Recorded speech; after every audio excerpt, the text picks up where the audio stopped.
Alright, it's time! Another week. ZTGD Radio. This is episode 745 for May 8th, 2023. On the show this week, we got Drew. Yes, I'm here. We got the Wombat too. That's right. We got Toads. When you actually are getting like wood and stuff, like you can come off the ship. There you go. That's right. Everybody gets one. Everybody gets one. Oh man, it has been a week in video games. Holy shit. Our show went live late last week because we wanted to talk about Redfall. We talked a little bit about Redfall, and man, I did not Everybody else talked a whole lot about Redfall. Redfall, yeah. Dude, everybody talked about Redfall, and then Phil Spencer did an interview, and I swear to Christ, I go to YouTube right now, all I see is that man's face. It's like fucking Stripe in the Gremlins movie when he's on the TVs, like all the TVs. Yeah. It's just motherfucking Phil Spencer right now. I saw that too. Like, everybody's channel. It's his face with Xbox ruined or all that. I'm like, what? Xbox is dead. Like yeah. Xbox is dead. If you believe the internet, that's it. It's over. I made a tweet the other day about like, what are y'all motherfuckers gonna do if Xbox does die? Like, I almost kind of want Xbox to die now because like it will kill about 90% of shit YouTube channels. The creator economy. Yeah, like they'll just go up, just boom, overnight. Like, oh, I don't have anything to complain about. I don't have anything to make fun of. Everything should be Gucci. You got this only Sony all day. Like you should be, or Nintendo. I mean, I was going to say, I love how we always just completely exclude Nintendo from this conversation. Because Nintendo's like, it's always there, right? It's going to be like your best bud, like your wallet, always there before you. Nintendo is the little brother that can do no wrong for the parents. There you go. Yeah. Miracle child that can do no wrong. Nintendo is the child that is sitting there with two other children slapping, screaming, and crying, and just looking at them like, what the fuck are y'all doing? Exactly. That is. No, that's pretty good, actually. That is Nintendo. Yeah, and everybody likes that child. And everybody's like, yeah, that's cool. You can hang out. And the other two, yeah, you're cool. Yeah, I don't like these other two kids. Meanwhile, the parents are like, why don't you invite so and so along with you? No, mom. No, I do not like that motherfucker. He can't even. He can't even display 1080p, mom. What I'm gonna do with Zelda at 680p, 30 frames a second? I think the new Nintendo console should just be called the Nintendo I don't give a fuck, because it doesn't matter. It's Nintendo. It don't. It really doesn't. Like, Nintendo is just, good for them. Hell yeah. Yeah. I don't know anybody Mario that's is like, out here making Nintendo. $1 billion. They have the me either, man. I tell you what. What's the last Nintendo exclusive to have a 6 Metacritic? ARMS? No, I don't know. ARMS should have. That game was not good. I never played it. According to Phil Spencer, good games isn't enough to buy a console anyway. So. Oh, god damn it! Don't. Where's your YouTube video with your face on it? Let me take what he said, and I'm going to put it way out of context. That's right. People, man. God damn, I hate I was so, right after that interview, because I was, I'm sure you probably have this in the news. I was impressed by the interview. I was like, he did a good job of, taking blame, which is what a good leader should do. And, when you went to Twitter afterwards, everything that man said was just twisted and turned. And I'm like, what? What did y'all watch the remix interview? Is that what Diddy and them already put the remix out? Like, what the hell? No, people just hear Phil Spencer. To be fair, he's kind of earned this a little bit, but he kind of seems like the snake oil salesman. Yeah. Yeah. He'll go out there and he'll be like, we understand, it's a problem, this, blah, blah, blah. Like, he's good at the PR speak. Yeah. So, people are like... But he even kind of talked to that, too, though. It was like, look, don't believe me. And I know people shouldn't believe me. And I was like, you know what? They shouldn't. Nobody really should believe anything you say. Prove it to us and put a game out at this point. I will give him credit where credit's due. If he had not taken over Xbox, oh my god, I can't imagine how shit it would be right now. He's done a lot. If he dead. Yeah, he has done a lot. What year did he take it over? what was it, like a year after one launched, right? A year or two? About 2013. No. 2013 was when it launched. Oh, it's in 2014 then? I'd 2015? I'd say 2015 is probably about when he took it over, and that's when we got rid of Kinect, we got the X, we got backwards compatibility. They went Where from did he come from? Like, what was he doing? He's Microsoft. He's been at Microsoft for like 30 years. But what was he doing? Like, just like a developer? He was head of the game studios, like kind of what Okay. Matt Booty does now, I think. Yeah, I'm looking at it now. He worked in 98 or 88 as an intern in a bunch of technical roles, working on Encarta. Then he was a general manager of Microsoft's online, offline consumer productivity stuff. He was always a gamer, blah, blah, blah, blah, blah. I mean, motherfucker does play games. I see him online playing games all the time. I do too, actually. Yeah, 2001, he was a general manager for Microsoft Game Studios. And then, he got promoted in 2014. There you go. Yeah, I knew it was around 2014, 2015. Because it was after Matrick basically like destroyed the Xbox brand. Yeah. So. And I think that the beginning of everybody now hates Xbox. Yes. So yeah, it is so funny that people still think the Xbox One cannot play used games. Yeah. Like, holy shit, y'all. Whew. But yeah, 360, everybody loved 360. Like, if you remember, and this is always a good gauge of gaming toxicity, you go to, like, the comments section of, like, N4G. Like, remember when the 360 was the king? Man, that was nasty. Like, the Xbox people in there making fun of the PlayStation 3. Oh, it was disgusting. Yep. PlayStation's got no games. That was the joke. And then, there was the chalkboard meme with all the different saviors of PS3 crossed out, like Lair and all that. Heavenly Sword. Heavenly Sword, yeah. But now... And guess what? PlayStation 3 ended up outselling 360 anyway. It did. Which is always what's funny when people are like, 360 won that generation. I was like, maybe in the mindset, but not in sales. Not in sales. No. The Xbox has been dead last in sales in every generation it has been in. I'm sorry, with that generation, Nintendo won with the Wii. Oh, yeah. Nintendo wins like every other generation. It doesn't matter. Everybody keeps doing Xbox versus PlayStation, and Nintendo's just raking in money silently in the corner. Yeah. I don't care. That's why Nintendo doesn't weigh into it, because they know they don't want that. They just want to sit in the corner and make their money and let the King Kong and Godzilla fight. Yeah, that's fine. Yeah. And then, you know what? That's the smartest goddamn thing you can do. Yep. Don't get in all this console war bullshit, because the funniest thing I see about console wars, and this is true across everything, is if you are a PlayStation guy, the only two words that ever come out of your mouth on Twitter are Phil Spencer and Xbox. I mean, holy shit, dude. Preach.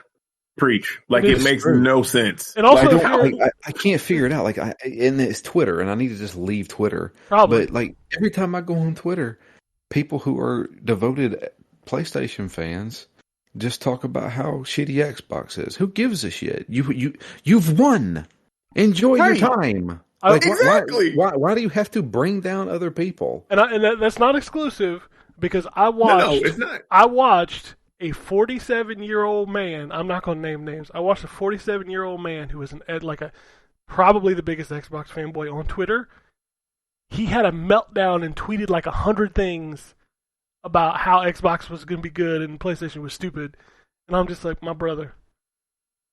My brother in Christ. No. Also, you're so nice, because I'd put that nigga on blast, because I don't give a fuck. Like, I'd put him out there. He put it on Twitter. It's already in public. Shoot. I mean, yeah, sure.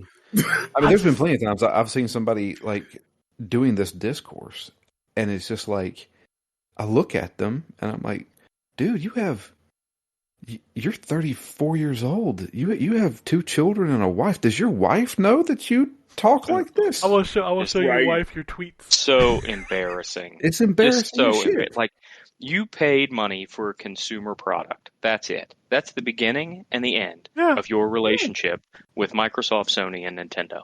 You gave them money in exchange for a consumer electronic product, and you continue to give them money in exchange for software for that consumer entertainment product. I don't ever see anybody online defending HP the way they do with Xbox and Sony. Like, nobody's out there running a Dell Stan account, tweeting hardware sales to HP fanboys. Like, I said the same thing to somebody, but I used a car. I was like, nobody's out here standing for Hondas. Like, you don't see them like, fuck these toys. Like, what the fuck? Like, why is this only video game? I got two Hondas in my driveway. I'll stand for Honda.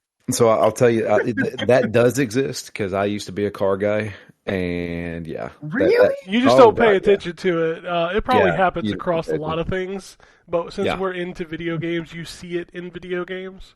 Yeah. Okay. Movie Twitter is toxic as fuck. Well, movie Twitter is gross. Well, yeah. Phone Twitter is pretty bad too. Yeah. I'm gonna start. I'm gonna start a Burger King Stan account. That's what I'm gonna do. Fuck McDonald's. Come on. You know it's going to be Little Caesars because you're trying to get one up in your neck of the woods. I don't know what I was about to say. But... It's a good thing that you are black because otherwise that might have been a problem. You might have been making an apology. I know that I would not try to repeat what you just about said. I did. I was immediately like, I'm not even going to guess what you were trying to say. Anybody else there had to be like... We'd have to play. You saw what happened to that guy on the baseball announcer. Yeah, I watched that video. I was like, ooh. That's what I was thinking of.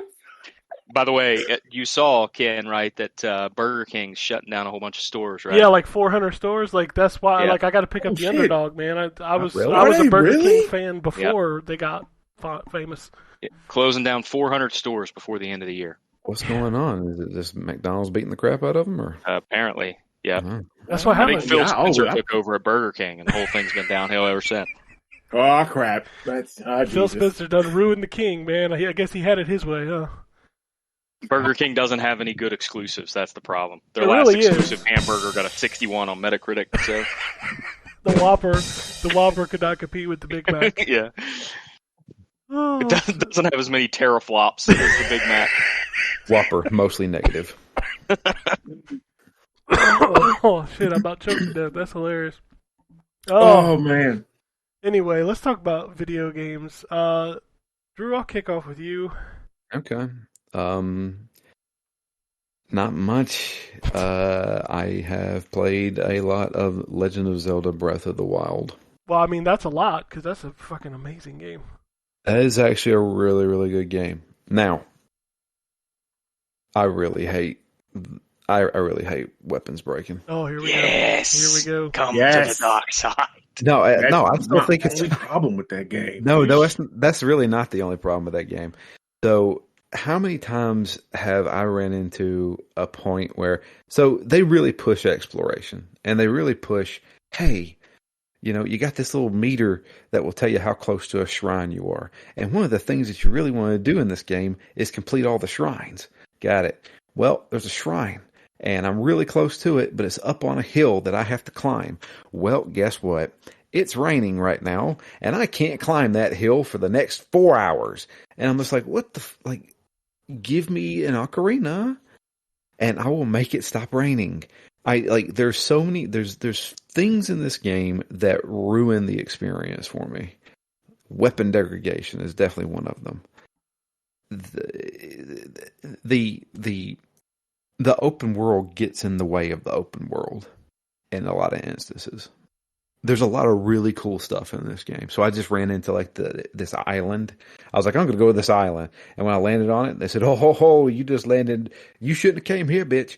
And they just took away all my items. And it's like, now solve this island. And I'm like, oh shit.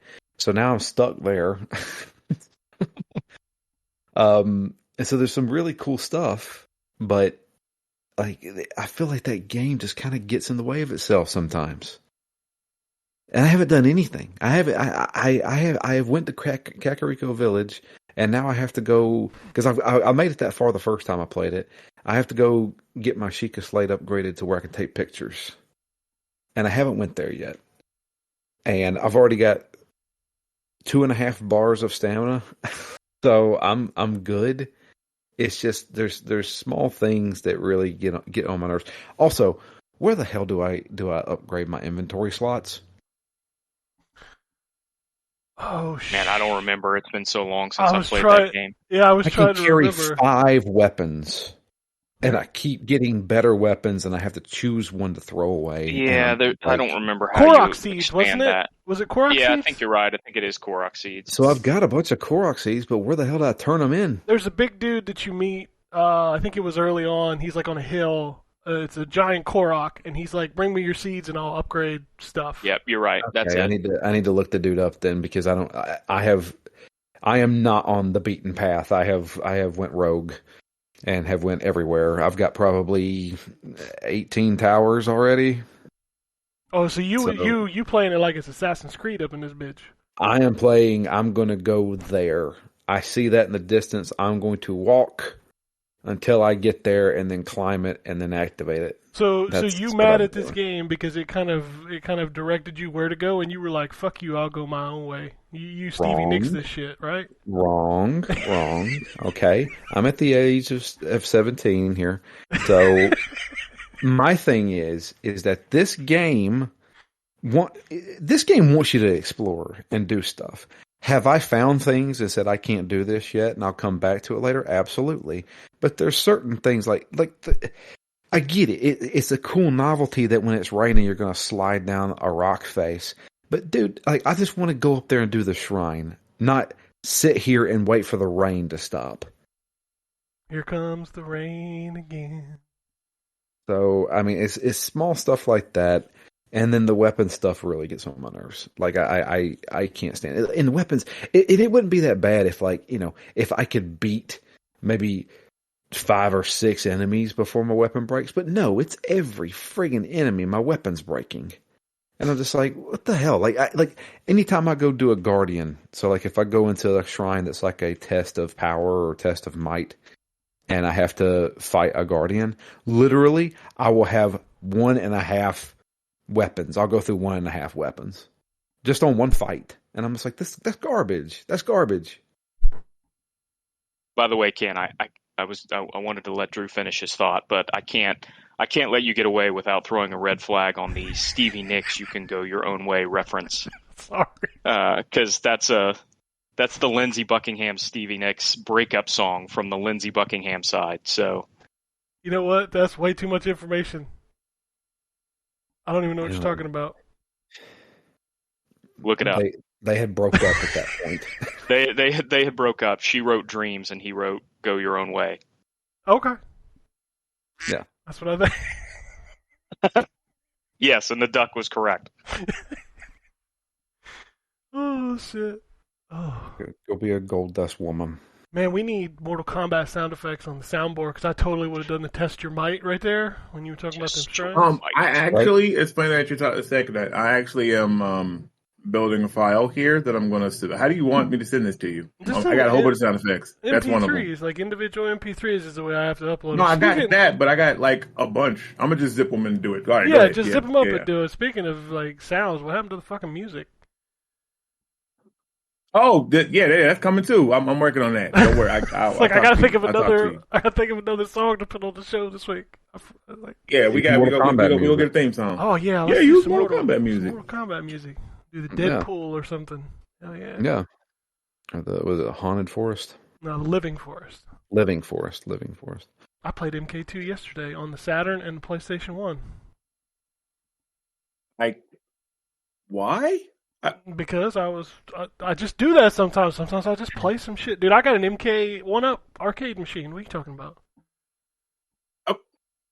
I mean, but like on the Saturn, like is there something different about? I never actually had a Saturn, so I don't know. Like this is a serious question. Is something different about the Saturn version? The Saturn version of MK2, like visually, is the closest to the arcade next to the PlayStation.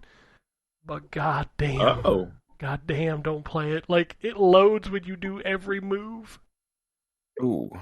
Why were you playing it? I was like, I want to remember how bad this was. I do that sometimes. Fair enough. Just do it so you can appreciate where you've come. You go back to exactly. Let me boot up this and then play Mortal Kombat 11. You're like, damn, this game is good. Boy, these kids don't know how good they eating. A month ago, I played Mortal Kombat 2 on the Sega Genesis just because. Wow. Okay. yeah, I don't think I've played that since Genesis was selling for real. Jesus, wow. I just play shit, man. I just play shit when I want to play shit. Oh, there you go. Fair enough. I mean, I'm playing a 5-year-old game at this point. A 5-year-old game? Nah, dog. That thing is. The Switch is out 7 years this year, right? Is it? Is it? It's 7? Is it 2016? I don't remember. I mean, it's old. Yeah.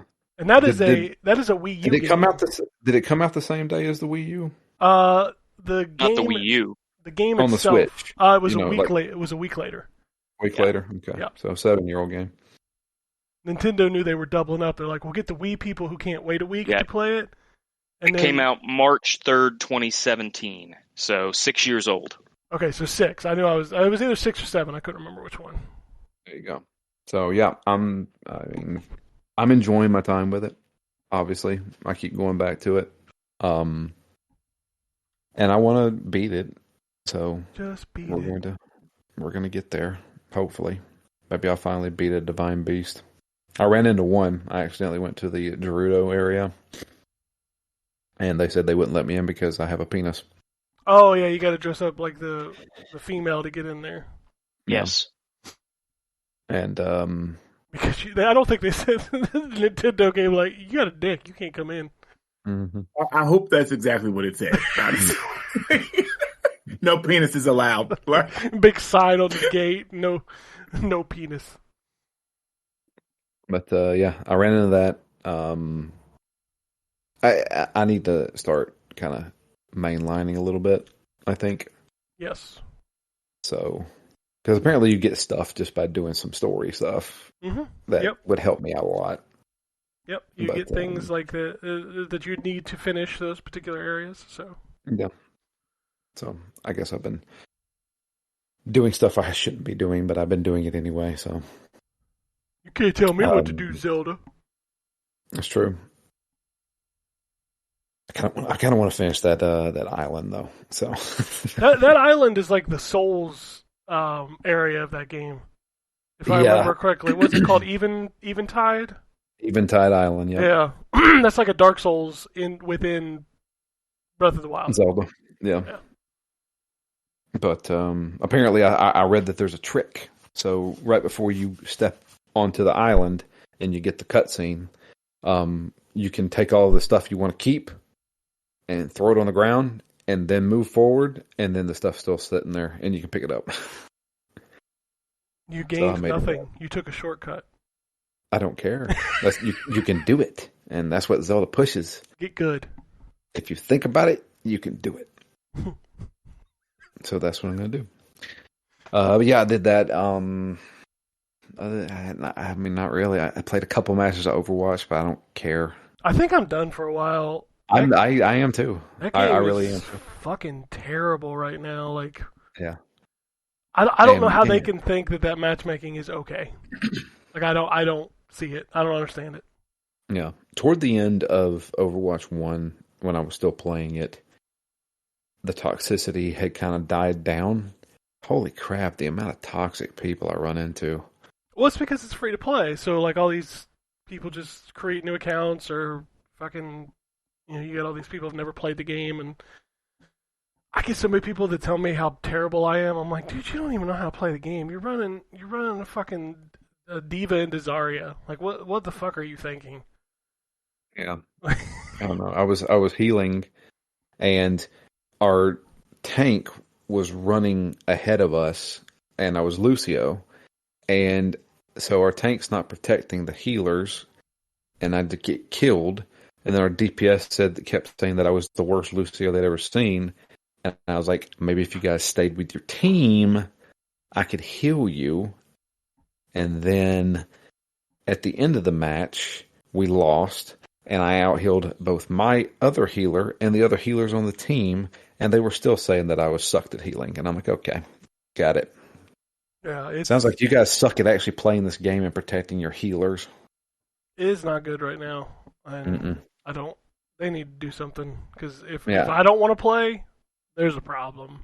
I can't be bothered to even go in and get my little dailies done Like I have not bought the battle pass. I don't care. So what happens at the end if I don't reach the new character Lifeweaver by the end of this season? Do I just never get him? No, you can still get him next season. I forget like how that works because I don't ever have to worry about it. But you can still get the other character. I can't remember if you can still unlock him or if you have to pay for it or what it is. I don't remember.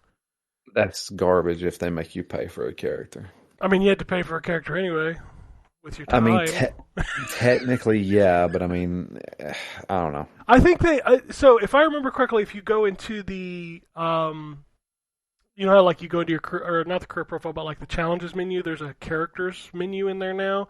And I think you can grind for that character next season if you don't make it to them. I think. Gotcha. But don't quote me on that. He's in comp right now, but nobody uses him because he's... Yeah. Yeah, no. So, yep. I played a few matches of Overwatch. I played a couple of matches of Guilty Gear Strive because of Xbox Quest. I suck at Arc System Works games, always have, and I probably always will. And that Blaze Blue's out too. You should try that one. I'm good. Easy achievements for your daily achievement. Yeah, well, I've got a game for that. Well, I mean, eventually it will run out. You know? I mean, yeah, eventually it will, but not just, you know. Is it Paw Patrol 2? Please tell me it's Paw Patrol 2. No, it's not. It's actually a Tommy Tallarico jam. Oh, Jesus Christ. Yeah, that's right. I didn't know he put Amico games on the Xbox. No, it's a Bard's Tale. Oh, that game. Man, I booted that up once. I was like, this is not for me. That game is, so you can basically go into a debug mode and do stuff and get achievements, and that's what I've been doing. Jesus Christ. If Anthony was here, he would rip you a new asshole. Well, guess what? He's not here. And I have not paid for Game Pass ever. Whatever. This is like the new meme, like your old I beat Dark Souls. Yeah. I don't pay for Game Pass. I don't pay for Game Pass. Ask me how. No, I will not. I will not, Drew, because I know the answer. Okay. 5 minutes a day. Are you like the Geico lizard? What is happening? No, Dad, don't compare me to the Geico. I mean, he runs around saying 15 minutes could save you 50% on car insurance. True. You're like 5 minutes a day can save you $15 a month on Game Pass.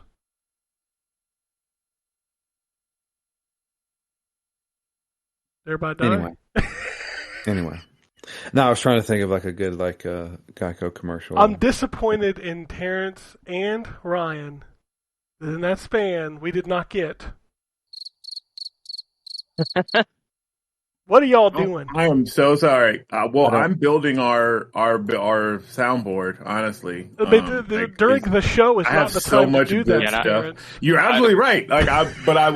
Yeah, I'm sorry. I'm multitasking. I apologize. Yeah, I don't listen to the podcast. So. Even when he's on it, this motherfucker don't listen to the podcast.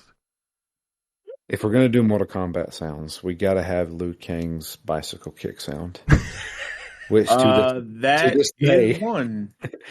this day, me and my friends still say, "You're the only one that can come up in my butt."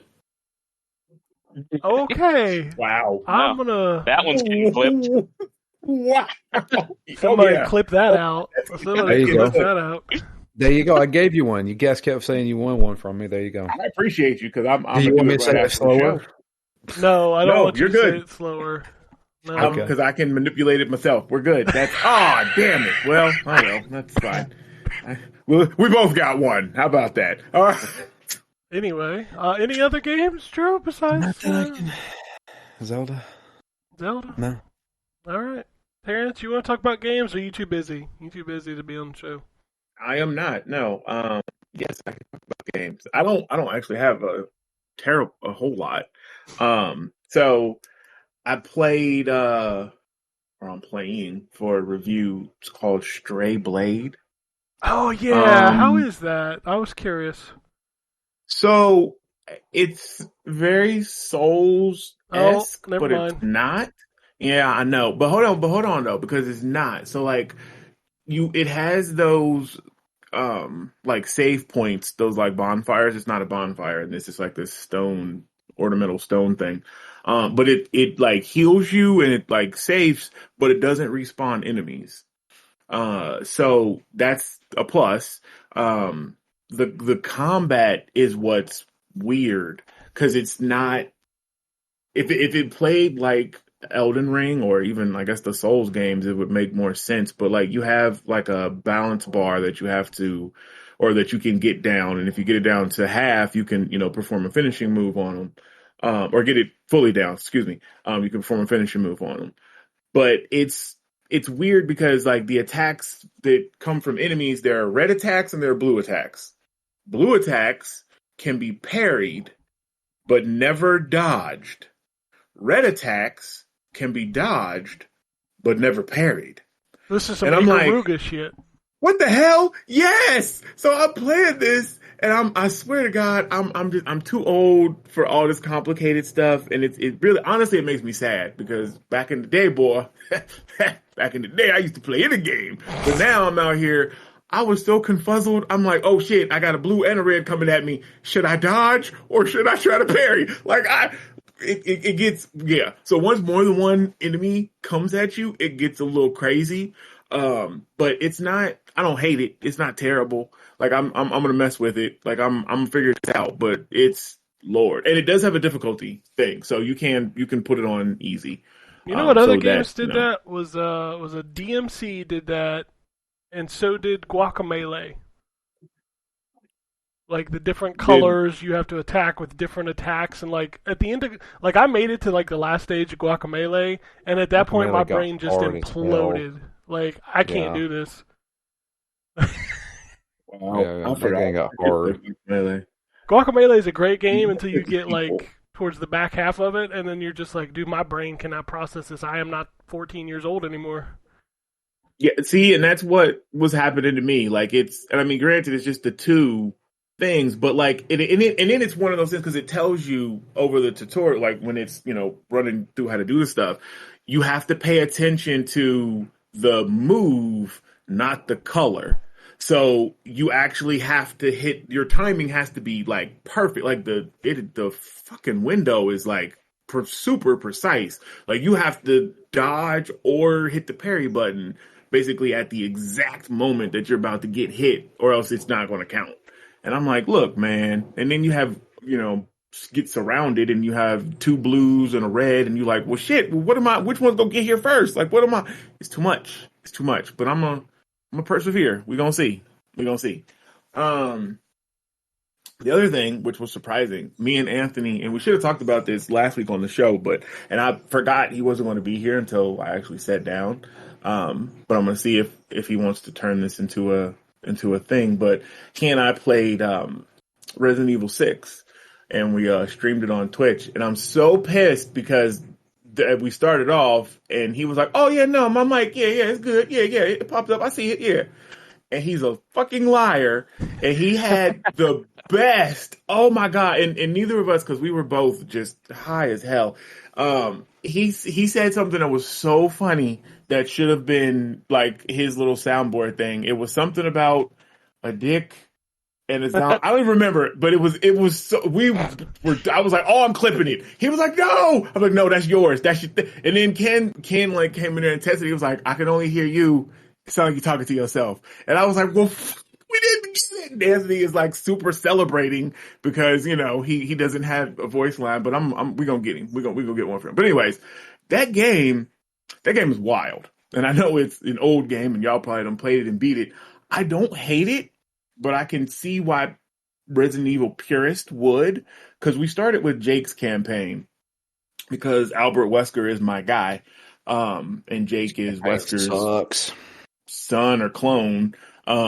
Yeah, I know you said that. I know. First of all, the fact, and I'm gonna tell you what, and I said this on the stream, what sold this game for me when I RKO'd a zombie, I was like, this is the best Resident Evil ever. Like, you do wrestling moves. You sneak up behind them and like suplex them. And then Jake has a whole like karate move set. He has hand-to-hand attacks, which are, kind of weird, but still, he just, you could totally just beat down these zombies. And yeah, so it's I don't know, schlocky, I guess is the word, but it's the good kind, I guess. I don't I know. like I that enjoyed it. game. I don't care what people say about it. I like that game. It's fine.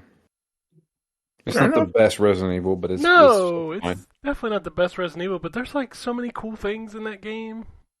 Yeah. It's fun. Like we fought this, and the creature that's chasing them, because he and I both were talking about it. Like we love the design of dude because it's like body horror meets like mechanical stuff like that. Like I don't know, his design is super cool. But like we're in this helicopter, and he's three other helicopters are chasing us, and then the monster, the tyrant, basically Mr. X is what he is, I guess, essentially, like shows up and he's like swinging from this helicopter while shooting at us, and we have to blow up the helicopter on these turrets, and then he jumps to the next helicopter, and it's like this is ridiculous, but it was so much fun. We had so much fun. So if nothing else, Resident Evil 6 is definitely a lot of fun. What else did I play? I played some. Oh, I played some more Forspoken.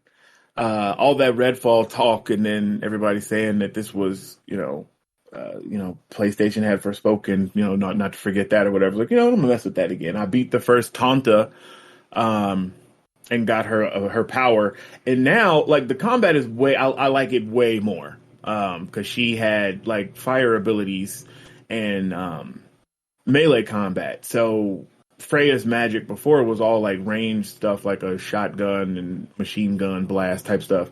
Well, the first Tanta you beat uses, like I said, fire, but you have like a flaming sword, so you can get in there and you have sword attacks and different slash combos and stuff. So I don't know, that game again, it's not great. And again, this actually is after that big patch that they played where I played it, so a lot of it is much improved. The frame rate was better, the draw distance and stuff looked better. There was some improvements there, but I mean, yeah, it's it is what it is. I played some Everspace 2, which Ryan, man, my brother in Christ, when that comes to Xbox, you're gonna have a good time. That is I'm looking forward to it. Man, if that ain't Freelancer, oh my God, that was so like I only intended to go in and play it for like 15, 20 minutes. I messed around and was on there for 4 hours. I was like, oh my Nice. God. Like it's so good because like you have, just like those old games, a mission where you can progress, but the world, like the galaxy is open. You got a jump drive, you can jump wherever. There's distress calls, ports of call, you can pick up bounties. Like it's so good. Oh man. And yeah, I guess that. Oh, Evil Dead. I played a bunch of Evil Dead this weekend, and some Fortnite with my wife because there's a Star Wars event going on. Where I think until the end of the month, where they have like a separate battle pass, but at the end of it, you get Darth Maul and the clone trooper, but with the well, if you saw Rebels, it's Ahsoka, the clone trooper with like Ahsoka's colors like painted on there. When they did the 501st, did that for her, or Anakin had them do that for her. But yeah, that's pretty much it. That's all I played. All right, we'll move on to the Wombat. All right. So I really haven't played much of anything, but I have played a couple things. So I played some more of the Burning Shores expansion for Horizon Forbidden West, and I'm still really enjoying that. I like the sort of concept of the DLC, and it's good. I think it's a good addition to the story so far, so I'm enjoying that. I guess probably the thing to talk about the most is Super Dungeon Maker on the Switch, which is basically like 2D Zelda Mario Maker, and it wears its Zelda inspiration on its sleeve. The main character is a chicken named Flink, and you can place down in your created levels, and he can use a shield, a bomb, a hook shot. Many of the enemies are clearly inspired, if not in design, in function by Zelda enemies. So it's definitely it definitely feels like Nintendo's not going to make a Super Zelda Maker. Well, then we're just going to make one ourselves. But that said, it's got some issues that I hope they work on by supporting it further. So it plays well. The shield is a little weird. It doesn't lock you into a strafe when you're using it. And some of the enemies can attack you from a diagonal, but you can't really block diagonally. So that piece is a little weird. The rest of it, though, functions pretty much the way you would expect. Dash, though, it's like a rolling dash that allows you to go over small pits and like go past environmental traps and stuff. But it's an item. It's not a built-in part of Link's moveset. So you have to pick up the item before you can actually use the dash. That said, there does seem to be a lot of user-created levels already, which gives me some confidence that the game is doing well. And so I hope that that sort of level of support will increase the support from the developers, and they'll start making some tweaks and adding some stuff. There's a decent amount of stuff to mess around with in terms of the ability to make your dungeon, and it's got some cool stuff in it. Like you can set items and weapons and chests and stuff like that to trigger after certain events. So if you wanted, say, to have a heart power up pop up into the environment after you had hit the boss twice, you can do that.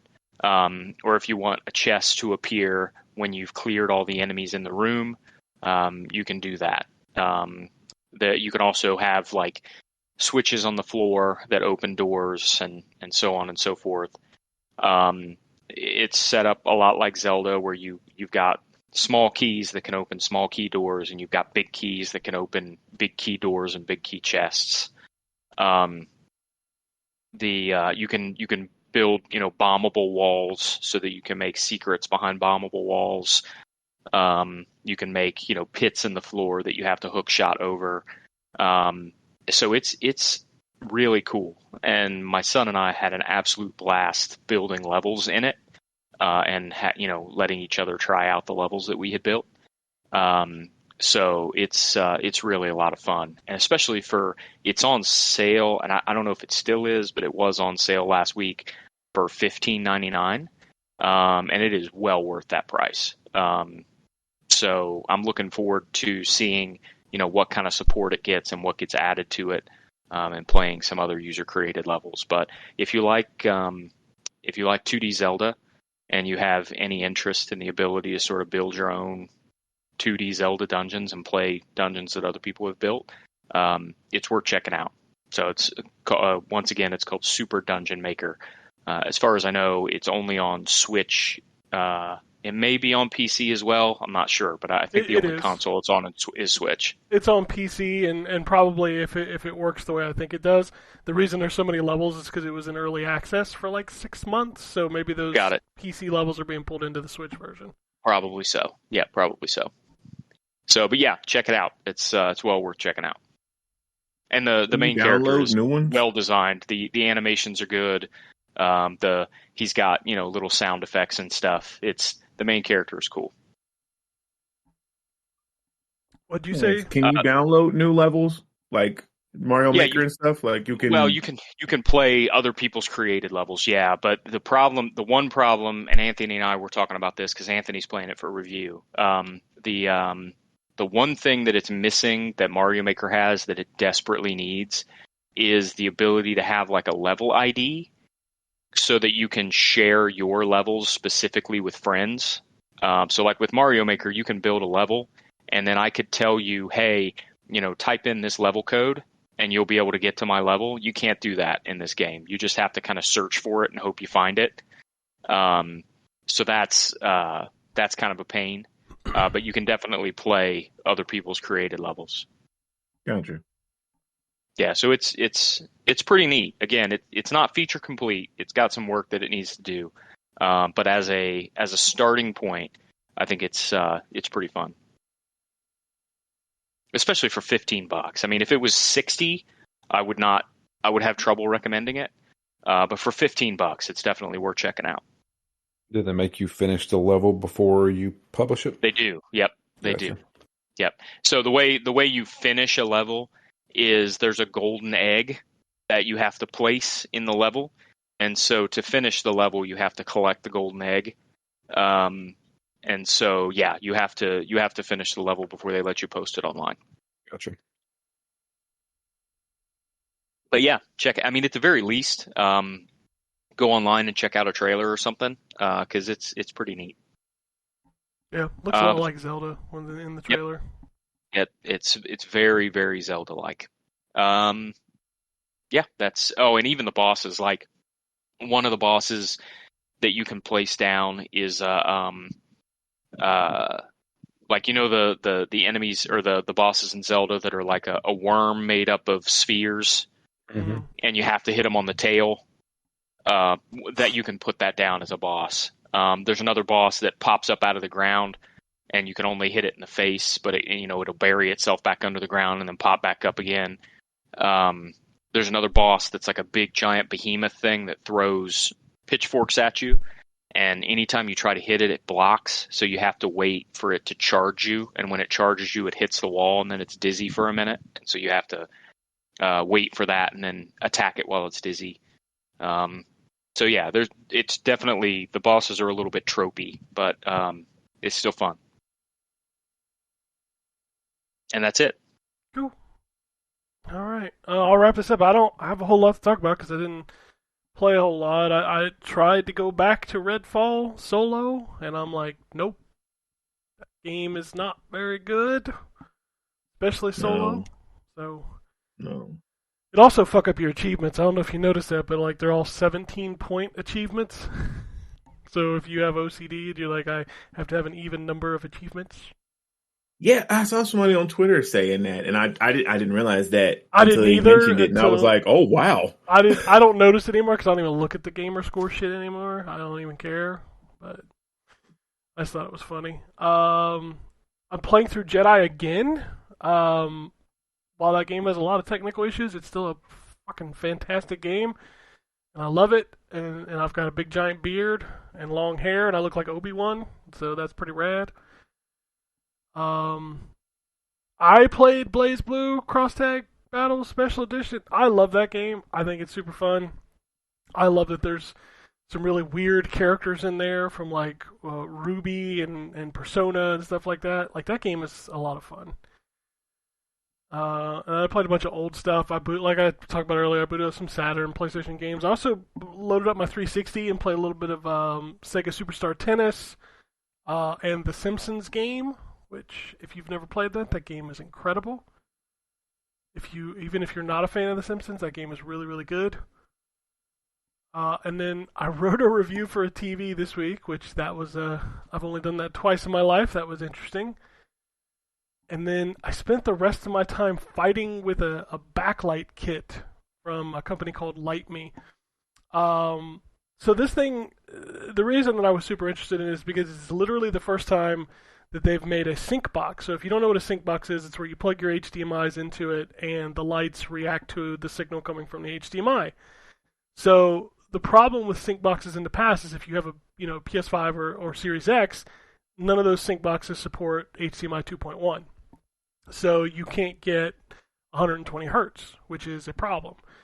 So this is the first sync box that will actually do that. So this has 4 HDMI 2.1 ports in it. And you can plug pretty much anything into it. And then the lights themselves will react to what's coming through the signal. Now, there are some caveats to this. It does not support ALLM, which is auto low latency mode. So, like, if you are going between game mode and non-game mode, it won't go. But here's the funny thing. It works for me. So, when I boot up an Xbox game, when I boot up the system, like, the dashboard is not in game mode, but as soon as I boot a game, my TV's like, hey, game mode activated, which I thought was weird because it says it doesn't support it, but it does work. You also lose VRR, which they claim will be fixed in a patch, but we'll see. So that's a big one. It does support HDR, it does support Dolby Vision. if you still use those, which is nice. And I'm going to tell you, when it works incredibly well. Like, the lights are literally pulling the signal straight down. There's no lag, and it looks incredible. Now, I have also been fighting with this thing for 3 days because it will not recognize my PS5. So the Series X works fine. My Apple TV works fine. The Nintendo Switch works fine. I even ran like my PC through it, my Xbox 360. It does have a problem with an M Classic. So I had one of those hooked up to my Switch. And if you don't know what an M Classic is, it's a little device that plugs in between the HDMI cable and the system, and it'll up-res your games to 1440p.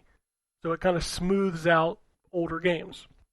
So when I had the M Classic running in between the sync box and the system, it was actually causing the audio to drop out. So like every 5 seconds, the audio would just cut out, which is obviously a deal breaker. I couldn't do that. So I removed the M Classic. That fixed that problem. So it doesn't work with that. Now, the PS5, I've got to work one time, and I have no idea how I did it, but anytime I switch to the PS5 now, the PS5 acts like the HDMI plug is not plugged in. So if you have a PS5, you'll note when you boot it up, it turns like blue, like the lights turn blue, so that it shows that it's on. It'll go white, which is basically the system telling you that the HDMI signal is not being recognized. And I'm working with support to try to figure it out because supposedly it works. I even hooked the PS5 directly to the TV and turned off things like VRR and HDR and auto low latency mode. Like, I turned all that stuff off because I thought maybe that was causing a problem, and it still doesn't work. So I have no clue why the PS5 is not working. But outside of that, it's an incredible box that seems to be kind of buggy. The app is nice because I can now switch to HDMI ports from the app. So like, I've got 4 things plugged into this, and I can just switch them on my app. I can turn it on and off. I can actually tell the lights to turn on with the TV, which seemed to work pretty good. But it's an impressive piece of tech that I hope is going to get ironed out with some patches. It is worth noting that this thing is not out yet. I think people are going to start getting them towards the end of this month. So I have it early. So I'm gonna keep playing with it, and hopefully over the next couple weeks they'll figure this thing out, because I'd really like to play some PS5 with it to see how it looks, because on Xbox Series X it looks amazing. So, no, I think that's it. I didn't get the indie games this week, so I have nothing to talk about there. I don't know if they were just late or what, but I haven't had a chance to play any of them yet. So, I think that's it. Yeah, I think that's it. So let's talk about what's coming out this week. I don't know if you know this, but it's kind of a big week. There's kind of a big game coming out, and I'm pretty excited about it. Is there? Yes, there is. Oh, okay. Yeah. All right. I forgot about that. Yeah. Right. We'll start with Xbox Series X, PlayStation 5. We've got Weird West Definitive Edition, which confused Terrence in the chat. He had no idea what this game was. Yeah. Yeah. Because I thought I saw it, but then I went to look, because I wanted to see a video of it, and I couldn't find it. And I was like, did I dream it? Like, I could. Yeah. All right. If you can dream it. Boss Rush Mythology. You can do it. Boss Rush Mythology. I don't know what that is. Garden Simulator. I wonder what that is. After You, Level Escape. Filthy Animals, Heist Simulator. Fuga, Melodies of Steel 2, which is on Game Pass, I believe. Marvel's Midnight Suns Bloodstorm. So that's the Storm. That's the last expansion, too, right? Yeah, sadly. Nightmare Reaper and TT Isle of Man Ride on the Edge 3. Say that 2 times fast. PlayStation 5, mostly the same games, but also getting Ys 9, Monstrum Nox, and Space Engineers Beta. I didn't realize that 2K Drive was out next week. It's crazy. Oh, is it? Yeah, according to this listing, it's out next week. So nice. All right. PlayStation 4, Xbox One, looking like exactly the same stuff. Like, I don't see anything on this list that's not on PS5 and Series X. Xbox One's getting 90 Degrees Soccer. Size Matters. And that's it. That's all the PS4 and Xbox One. Let's go to Switch. Of course, I gotta click into Switch. There's always so many goddamn games on the Switch. Dokapon Kingdom Connect, Sakura Gamer, Elemental War 2, Gun Vein, Heroes, Leap from Hell, Local News with Cliff Rockslide. Matches, Puzzles, Classic Logic Arcade, Minseki Area Maze Search, Murderous Muses, Pretty Girls 2048 Strike, 2021 Moon Escape, Family Fun Night, For a Vast Future, Little Disaster, Pixel Driver, and finally the big game, maybe of the year, The Legend of Zelda Tears of the Kingdom is out on Friday. It's crazy. That snuck up on me so fast. Thank you. Maybe I'll actually beat. If you haven't Breath of done the one Wild. Divine Beast yet, you will not finish this game before Tears of the Kingdom comes out. No, I highly doubt I'll do that. I was just gonna say, you got a lot to go. Yeah. All right, let's go to the news. Boy, it has been a week. The first trailer for Gran Turismo, the movie, was released this week. Movie's out on August 11th. Did anybody watch it? I did not. I did not. I didn't. I was going to ask y'all how it was. I didn't see it. I didn't watch it. Yeah, that's weird. Herman Hulse did an interview with GI Biz about their games as a service project. There are no plans to make 10 Destiny/Fortnites. Our live service games will target different genres, release schedules, and audiences, and release simultaneously on PS5 on a PC on a case-by-case basis. Sony will release a prequel comic for Spider-Man 2 on May 6th as part of Free Comic Day, so that's already passed. And then Spider-Man Remastered will also be available now as a standalone title with a $10 upgrade path for owners of the PS4 version. Another PlayStation news, if you have not redeemed your PlayStation 5, what did they call that thing? That big collection of games? That is over on Tuesday. That is the last time you can claim those games. So make sure you do that this week if you haven't done it already. Legend of Zelda Tears of the Kingdom copy is already out in the wild. The game has been dumped online, so you can play it on PC. The composer for games like Splatoon 2 and 3, Mario Kart 8 Deluxe, and Link's Awakening Remake has left Nintendo. That's Ryo Nagamatsu. Monolith Soft has increased the starting salary for new graduates by approximately 22% to 250,000 yen. Nintendo has announced they will have a special Nintendo Treehouse launch event live stream for Tears of the Kingdom on May 11th at 6:45 p.m. Pacific Time. Xbox. Whew, what a week. Game Pass friend referral program announced for Xbox Game Pass Ultimate or PC Game Pass subscribers. You can share 5 codes for 14 days of PC Game Pass to your friends for free. Must be new users. Meanwhile, we still waiting on the family plan here in the United States of America. Yeah, we are. Redfall released. Ooh, yeah. What was this that released, sir? Redfall? Redfall? I know, right? What is that? Never heard of it. Must be an indie title. Microsoft showed off the new Xbox dashboard, which is fucking awesome. That thing looks really good.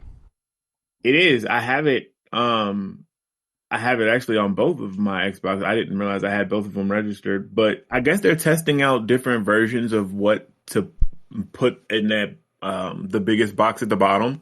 Because one of like my Xbox in the living room, it's my games and apps. But in my wife's Xbox, it's just the store. Like there's a button for the store. So I guess, yeah. And also, and I've seen this on some people's, but mine doesn't do it. Like if you switch to a Microsoft game, like the background is supposed to change. Mine doesn't do that. Huh? Maybe it's a bug. Like, probably, but yeah, it is very nice. Like it's pretty clean. They also released 2 new dynamic backgrounds this week. One for Star Wars Jedi Survivor and one for Ghostwire Tokyo. Which Ghostwire Tokyo is rad, and by the way, looks really good with that backlight kit. That thing looks really cool. It's not a week in Xbox news if we don't talk about a new controller. They released the Sun-Kissed Vibes Special Edition in collaboration with OPI. Those are all words. So it's a lot of words. It's a lot of words and an acronym, and it's whatever. Xbox Game Showcase confirmed June 11th, 10 a.m. Pacific Time. The Starfield Direct will be immediately following the show. Like last year, there will also be an extended showcase June 13th at 10 a.m. Pacific Time. So prepare for 4 hours of disappointment. Sorry. That's uncalled for. I have not seen the Direct yet. Maybe they will show something amazing. You know what? Honestly, though, I don't think it's uncalled for. I think it's probably the best advice, really. Because I feel like, especially at this point, if you go in super optimistic, you may get your feelings hurt. I'm gonna tell you this right now. As a spoof, as a fun meme, I would start the show with like, remember that last year when we said these games would be out within 12 months? Well, we swear to God that this time these games will be out within 12 months. Here is the games from last year, and just repeat the show from last year. Literally the exact same show. Yeah, just like, here's all the games. Remember how we said these would be out in 12 months? Well, we swear this time. We swear. This time. We meant 12 months from this next showcase. Yes. Right. Rumor, Microsoft Game Dev Twitter account is teasing a summer release for Forza. Rumor has it. Seagate storage expansion for Xbox gets a permanent price drop. You can now get a 512 gigabyte for $89.99, a 1 terabyte for $149.99, and a 2 terabyte for $279.99. To which people were like, weren't they already this price? No, yeah, my brother. No, my brother. and still not a competitor in sight for these storage cards. Supposedly there is Western Digital ones, the WD Black one's coming, but we haven't seen those yet. Haven't seen them. So that 2 terabyte, just for reference, was initially $399.99. So it's a big price drop, but it's still expensive. Yeah. And you're completely dependent on Microsoft for price drops here, because there's not like 6 different options. Mm-hmm. Yep, Seagate basically just owns that market. So if you want to expand your storage, you gotta buy theirs. Right. At least currently. Like I said, I hear WD Black is making one. Maybe that's why these prices dropped. So I don't know. Phil Spencer did an interview after Redfall reviews dropped. He was on the Kinda Funny Xcast. According to him, a couple of news tidbits came out of this. He said they have 9 of the 14 approvals for the ABK acquisition, and they still feel confident. He talked about Redfall and said that internally the mock reviews actually had it double digits higher, and I'm like, who the fuck did you hire? Don't ever hire them again.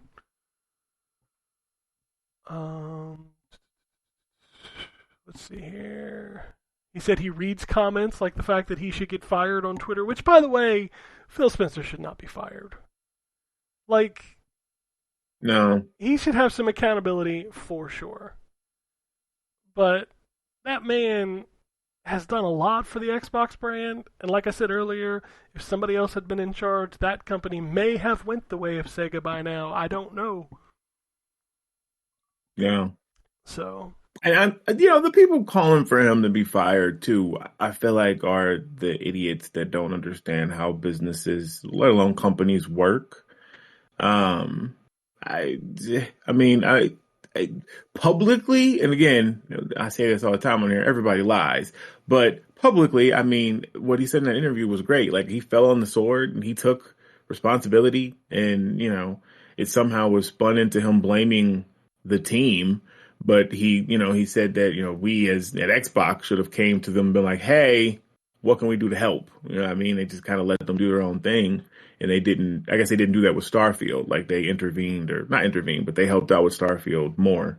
So I don't know.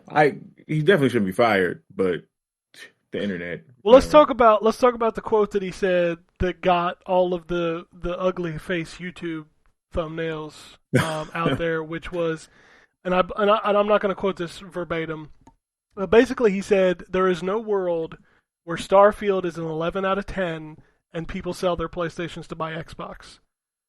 He's basically was saying that we'll never catch Sony and Nintendo in console sales just because they're so far ahead, blah blah blah. And he also said something to the effect of like great games are like they don't move systems like in the fact that they would be able to overtake PlayStation. And right. People took this quote to mean like Xbox is not going to focus on making great games because that's not what matters. And that is not what he said. Like right. That's exactly what he said. I heard him say it. I heard those words. Like, yeah. How many He said we will make purposefully 7 to 7.5 out of 10 games because that's what we think is the most important. Those are the definition of Game Pass titles right there. Oh, so yeah. Do you have more to say, Ken? No. You can go. Okay. Go. I was just going to say, to me, that wasn't even the most interesting part of the interview. The most interesting part of the interview to me was the general, I'll say, vibe from the interview. And I know you and I disagree on this, but it's okay. We're allowed to disagree. I came away from that interview more certain than I already was that Xbox is positioning itself for a way out of the hardware business. And the reason I say that is not because they're getting their ass kicked in hardware or because they don't think it's possible or anything like that. I think it's clear that their mission has been over the last, well, basically this entire generation and even some of the last one, has been on building a software library in Game Pass that rivals anything that any company has ever owned, and then providing as many ways that are not Xbox exclusive hardware for people to play those games. And it feels like we are getting to an inflection point here where Microsoft is realizing that in the sense of creating new gaming hardware that we sell because people want to play our exclusives doesn't seem to be their business use case anymore for the Xbox brand. The Xbox brand use case seems to be, we have this enormous software library that you can access through Game Pass, and you can do it through your television, you can do it through, cloud, on whatever device you have. You don't have to own an Xbox. And to me, the next step of that is for them to not waste time, energy, and money developing another exclusive hardware box when they could just continue to build their software library and sell it wherever people can play it. So I am of the opinion, and I know there's disagreement on the podcast, that this could very well be the last generation that we see a dedicated Xbox machine. Doesn't mean I think Xbox is going away. I just think they're approaching. I don't think Microsoft sees dedicated branded hardware as the end game anymore. Agreed. And I would definitely agree with that. No. I mean, I would agree with that, but I don't think it's. I still think it's ways away. I mean, you can already play. I can already play my Game Pass games on my phone. I don't have a new Samsung TV, but if I did, I could play them on my Samsung TV or my PC, right? So even today, to play my Game Pass games, I don't need an Xbox. For some of them. So, not all of them. Right. But Game Pass stuff specifically, most of them. I do agree with that is where Microsoft is going. Like, I think they want, And they've said as much, that they want people to be able to play from wherever they want, whatever game they want to play. But I still think, if like Doomsday scenario for me, I think they do at least one more console, like dedicated hardware. I think they'll do 2 or 3.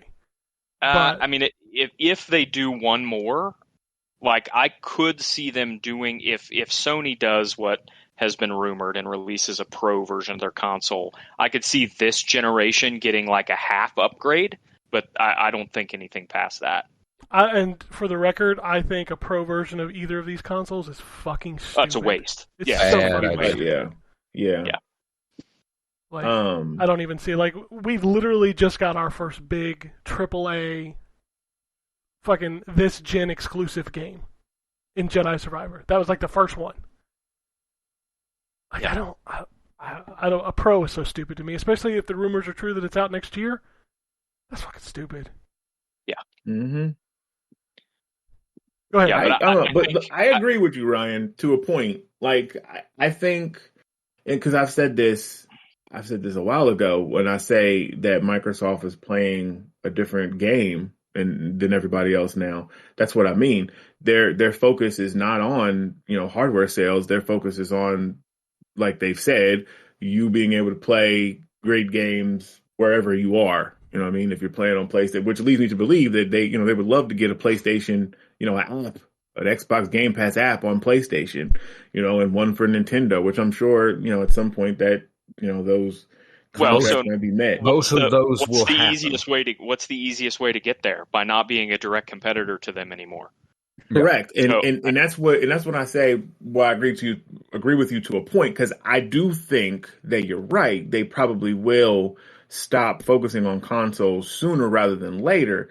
But I guess it's a combination of UNKin's opinion. Like, I think the next console will probably be some sort of like a stream box, but not necessarily for streaming. But you're going to have something that has a hard drive for those people that don't want to play. Yeah, but that's not really. That's not a gaming console. Like, it's not. But I'm saying something like an Xbox dedicated streaming device that has a hard drive on it. That's not really a gaming console. That, to me, at least, stretches the definition of a gaming console.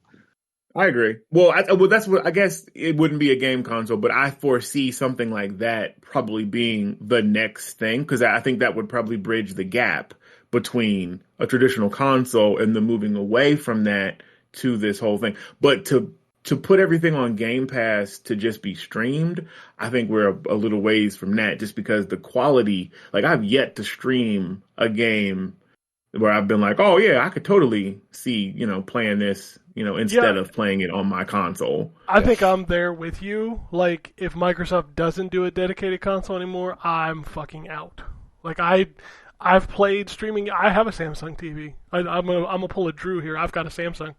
And I've played it with a native Xbox controller, just links up straight via Bluetooth.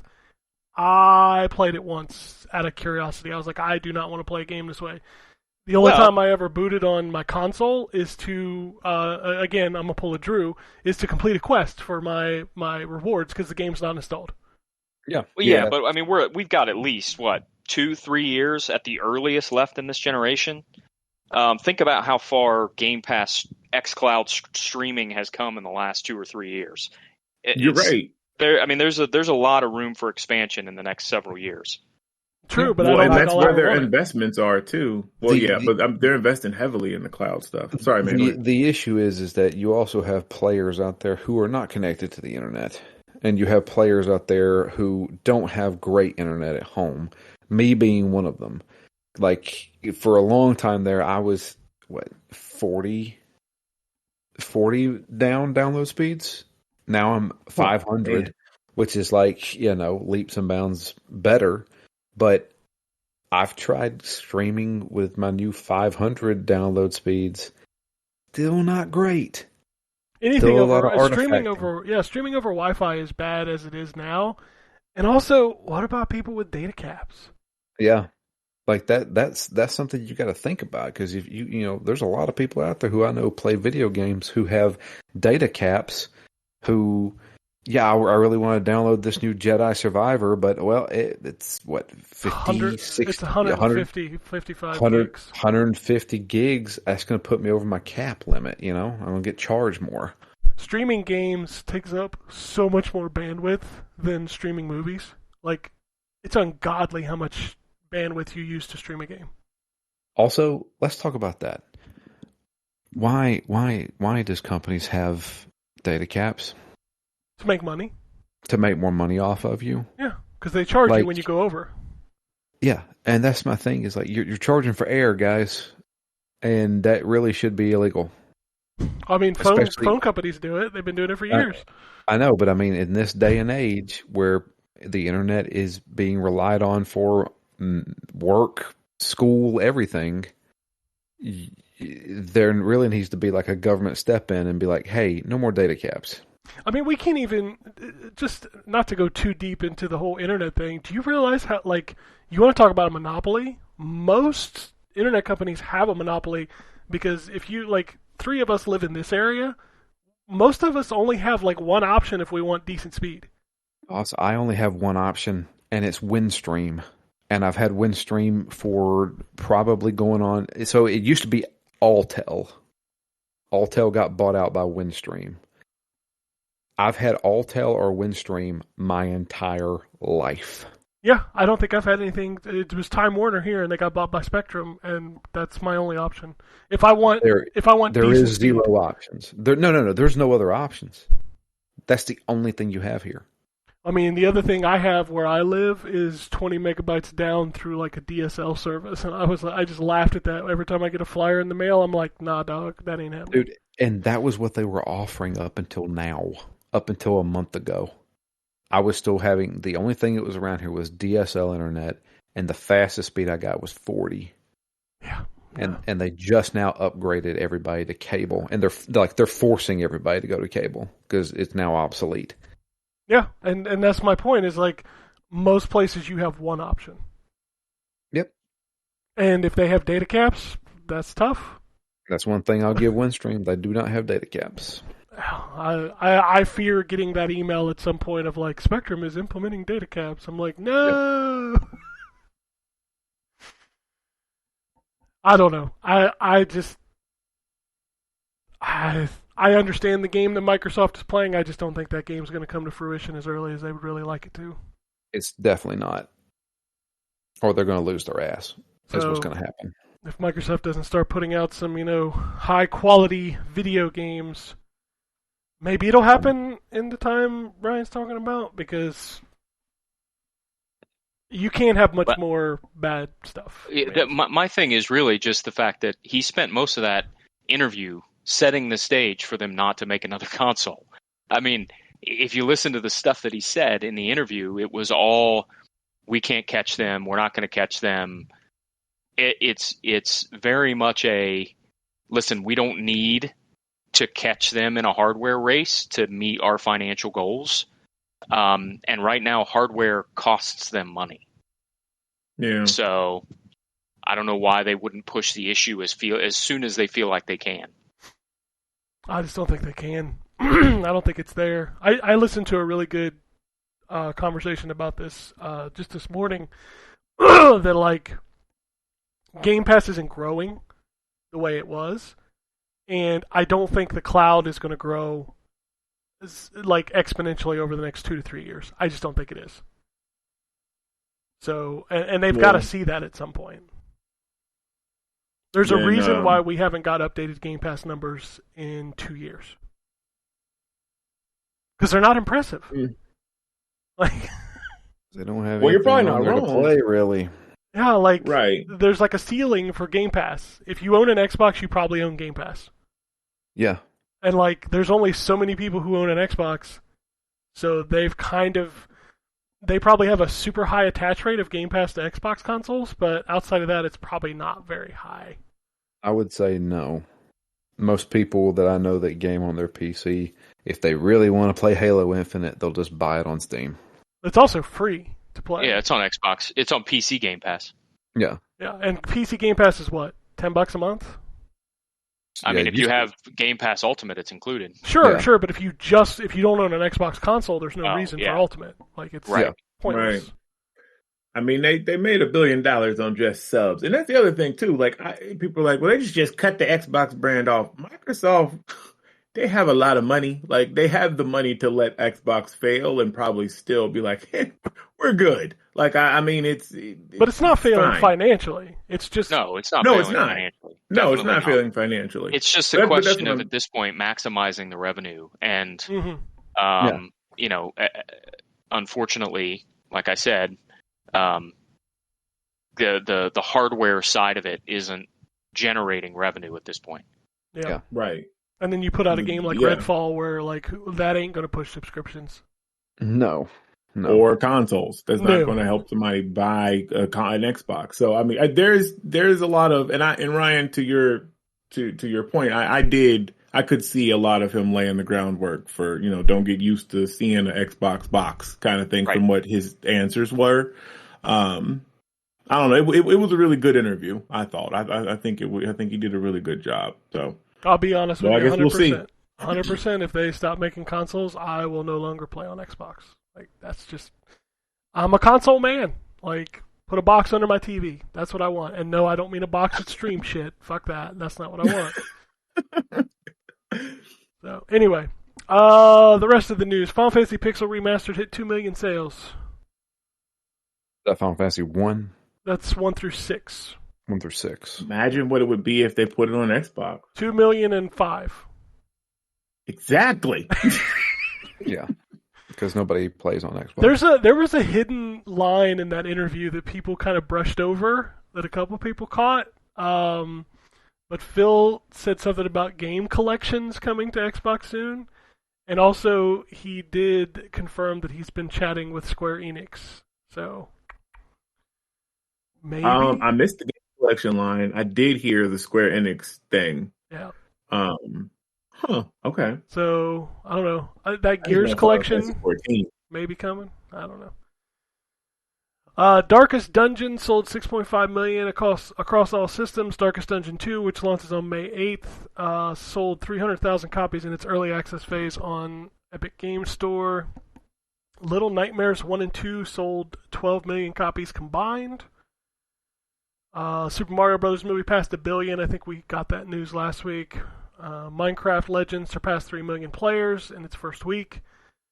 Chia has surpassed 1 million players, and Ghostwire Tokyo has surpassed 4 million players.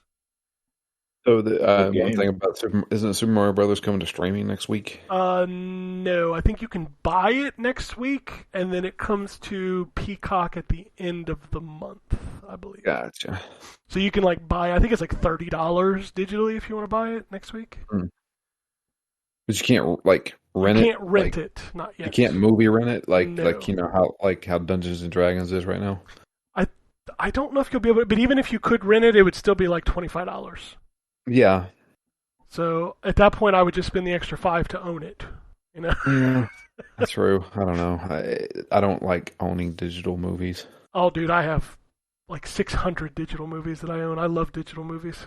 Where do you go though to get them? That's the thing. Is there's so many options. Would I do Amazon? Would I do? I suggest you build a Movies Anywhere account and link everything to it. And then when you buy a movie, make sure that it's Movies Anywhere compatible. There's only a couple studios that aren't, and then you can buy it anywhere, and it will just go into one library.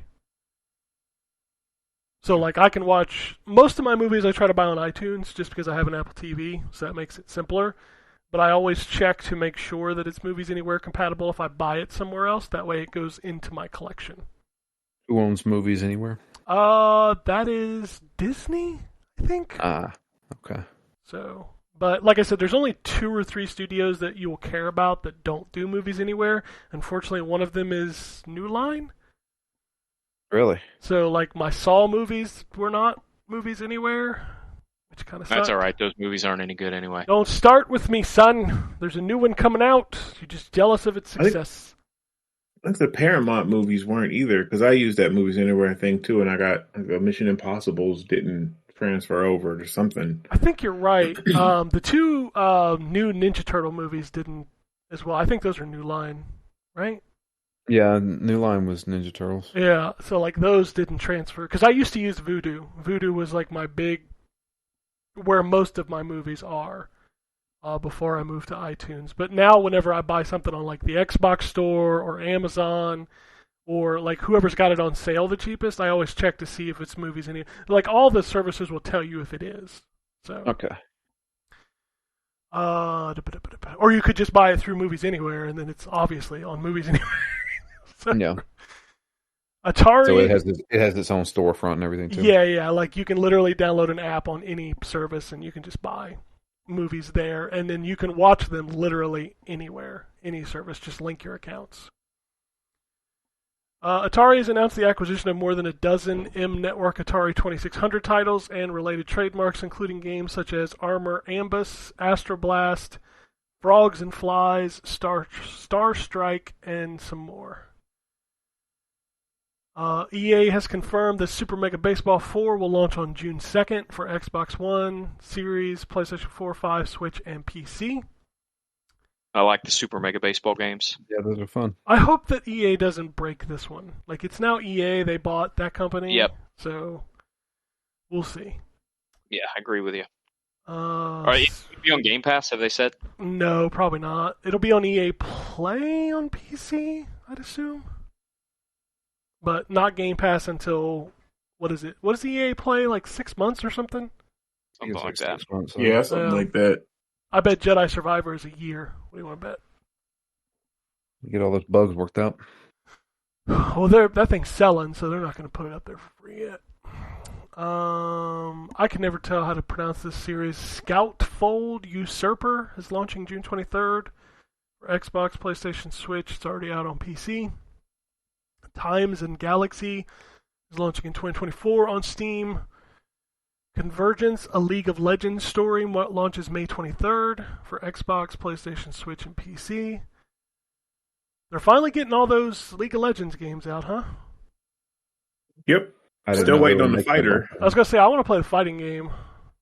Yeah, that's the one I'm waiting on. It's going to be free to play. Never mind. I'm out.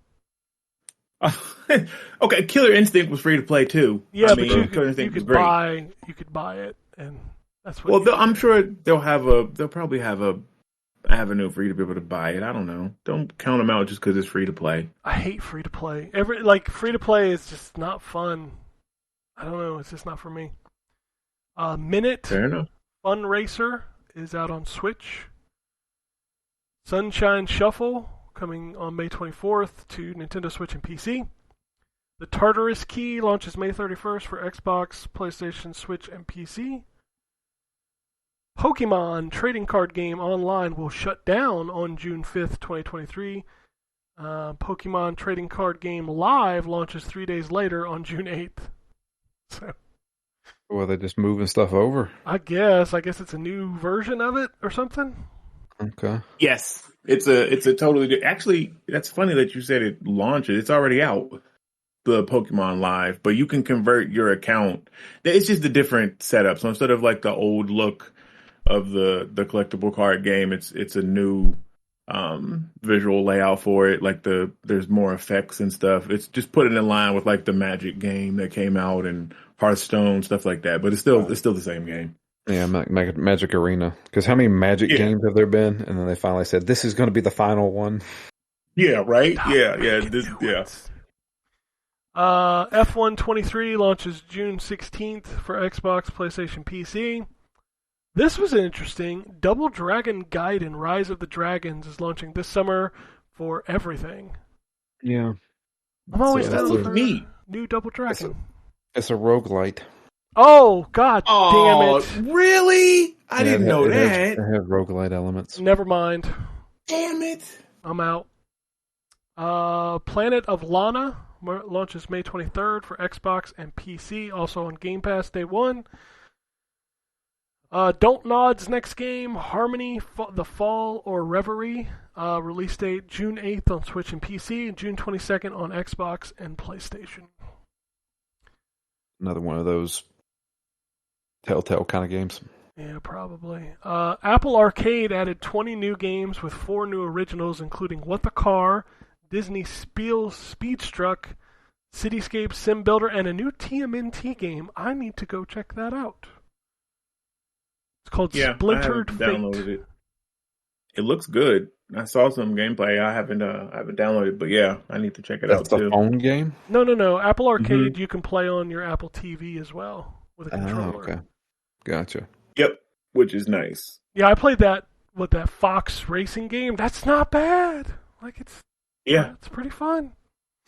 They have a Star Trek game that I play, Star Trek Legends, that I play on my Apple TV. But yeah, I need to download the Turtles one. Yeah, I'll check out the Turtles one for my free trial expires, which I think is in June. Did you know there's an original Sakaguchi RPG on Apple Arcade? What? And it's not bad. Yep. It's good. Yeah. Yep. He's making a sequel of it too. I beat that game. What's it called? Oh fuck, I don't remember what it's called. Hang on. It starts with an F. Hold on. Starts with I don't remember the name. It's called Fuck Final Fantasy. No, I played it. It's actually pretty good. It's like a diorama RPG. Man, it's killing me. I don't know what it's called. I need him to figure it out quick. Fantasian. Sorry, it's called Fantasian. I know, right? It's called Fantasian. Okay. Yeah, no, it's cool. If you like ever do an Apple Arcade free trial because they give them away like fucking candy, you should check it out. It's pretty cool. What's it called again? Fantasian. Okay. I thought he was riffing. I actually thought he was, yeah. Fall of Porcupine is out June 15th for Xbox, PlayStation, Switch, and PC. All right, next page. Dauntless developer Phoenix Labs has laid off around 9%, around 30 people of its workforce. Ooh. MetaQuest has a gaming showcase set for June 1st. Oh boy. What else we got here? Are they going to do it inside the metaverse? God, I hope so, so I don't have to watch it. Respawn CEO Vince Zampella said he would love to see Titanfall 3, but it must be the right thing, and they currently have no plans for a new Titanfall game. He keeps saying that. He can fuck off. Like, I don't, what exactly, why, when does the stars have to align? For like, people have been clamoring for Titanfall 3, but you know what? It's really our fault. And I say our fault as the gamers because nobody bought Titanfall 2 I was going to say $1.99. Like, if y'all had bought that shit at launch instead of waiting for Call of Duty, which didn't even work out for you, and Battlefield 1, which actually was pretty good, but Titanfall 2 was better. I'm going to tell you right now, sorry. If they put out a new Titanfall, it wouldn't sell. It'll bomb. No, it wouldn't. And it's sad because, Titanfall 2's multiplayer, even if you don't play its multiplayer, the campaign is amazing. It's so good. Oh my god! Towards the end, when it starts like shifting, oh my god, that campaign was so good. Yep. Final Fantasy 16 will not launch in Saudi Arabia. Yep. Because no brown people. Why? What was the reasoning? I don't remember. Because there's a LGBT representation. There's an intimate scene with LGBT, right? Yes, correct. Okay. And yeah. So that's why it won't launch there. Showing your true color there, Saudi Arabia. Your weekly reminder that the Saudi government sucks an ass. Yeah. Yeah, right. Y'all remember Amazon Luna? Still a thing? I guess. Oh yeah, they're streaming their little streaming thing. Fortnite is now available on Amazon Luna. Oh, there you go. I hope those 4 people really enjoy it. Diablo 4 developer update live stream set for May 20th at 11 a.m. Pacific time. Info about post-launch content, battle and season pass, and God, I forgot this has a battle pass and a season pass. Holy shit! Yeah, Diablo. God, isn't the server slam thing? Is that this weekend? No. It's in May. This is May. Or we are May. Yeah. I was like, look at my calendar. I was like, nigga, I think it's. Yeah. I think it's 2 weeks from now. Oh, okay. Okay. It's like well, it's actually, like that 2 makes weeks sense. before launch. Ain't nobody. Yeah, I that can makes promise sense. you it's not next weekend because Zelda comes out. There's no way in hell they're running a. Yeah. No, Blizzard's smarter than that. Yeah. Yeah. Unity has laid off more than 600 people in its third round of layoffs. They also closed half of their offices worldwide, and starting this September, employees have to go back in office work for at least 3 days a week. Fun fact: every time I start up a game and it says "powered by Unity," I say in either my mind or if I am alone, because I don't want my wife saying, "What the hell are you doing?" I will go Unity. Of course you do. UNITY. That's what I do. I'd be like, UNITY You can every let 'em single know. time. So he does that. That's okay.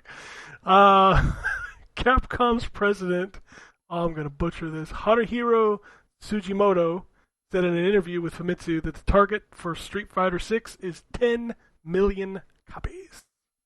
They may actually That's hit ambitious. I mean, the fact that they're putting it on game, everything, yeah, I think they could probably hit it. that. Yeah, And I mean, that game this is doing so much. This is Street Fighter. Street Fighter still holds. Even after pretty high 5, regard. it still holds some clout. Oh, absolutely, absolutely. Yeah. Shadow Man Dark Legacy was announced for Xbox Series, PlayStation 5, and PC. I'm always down for Yes, I'm Shadow excited Man. by this.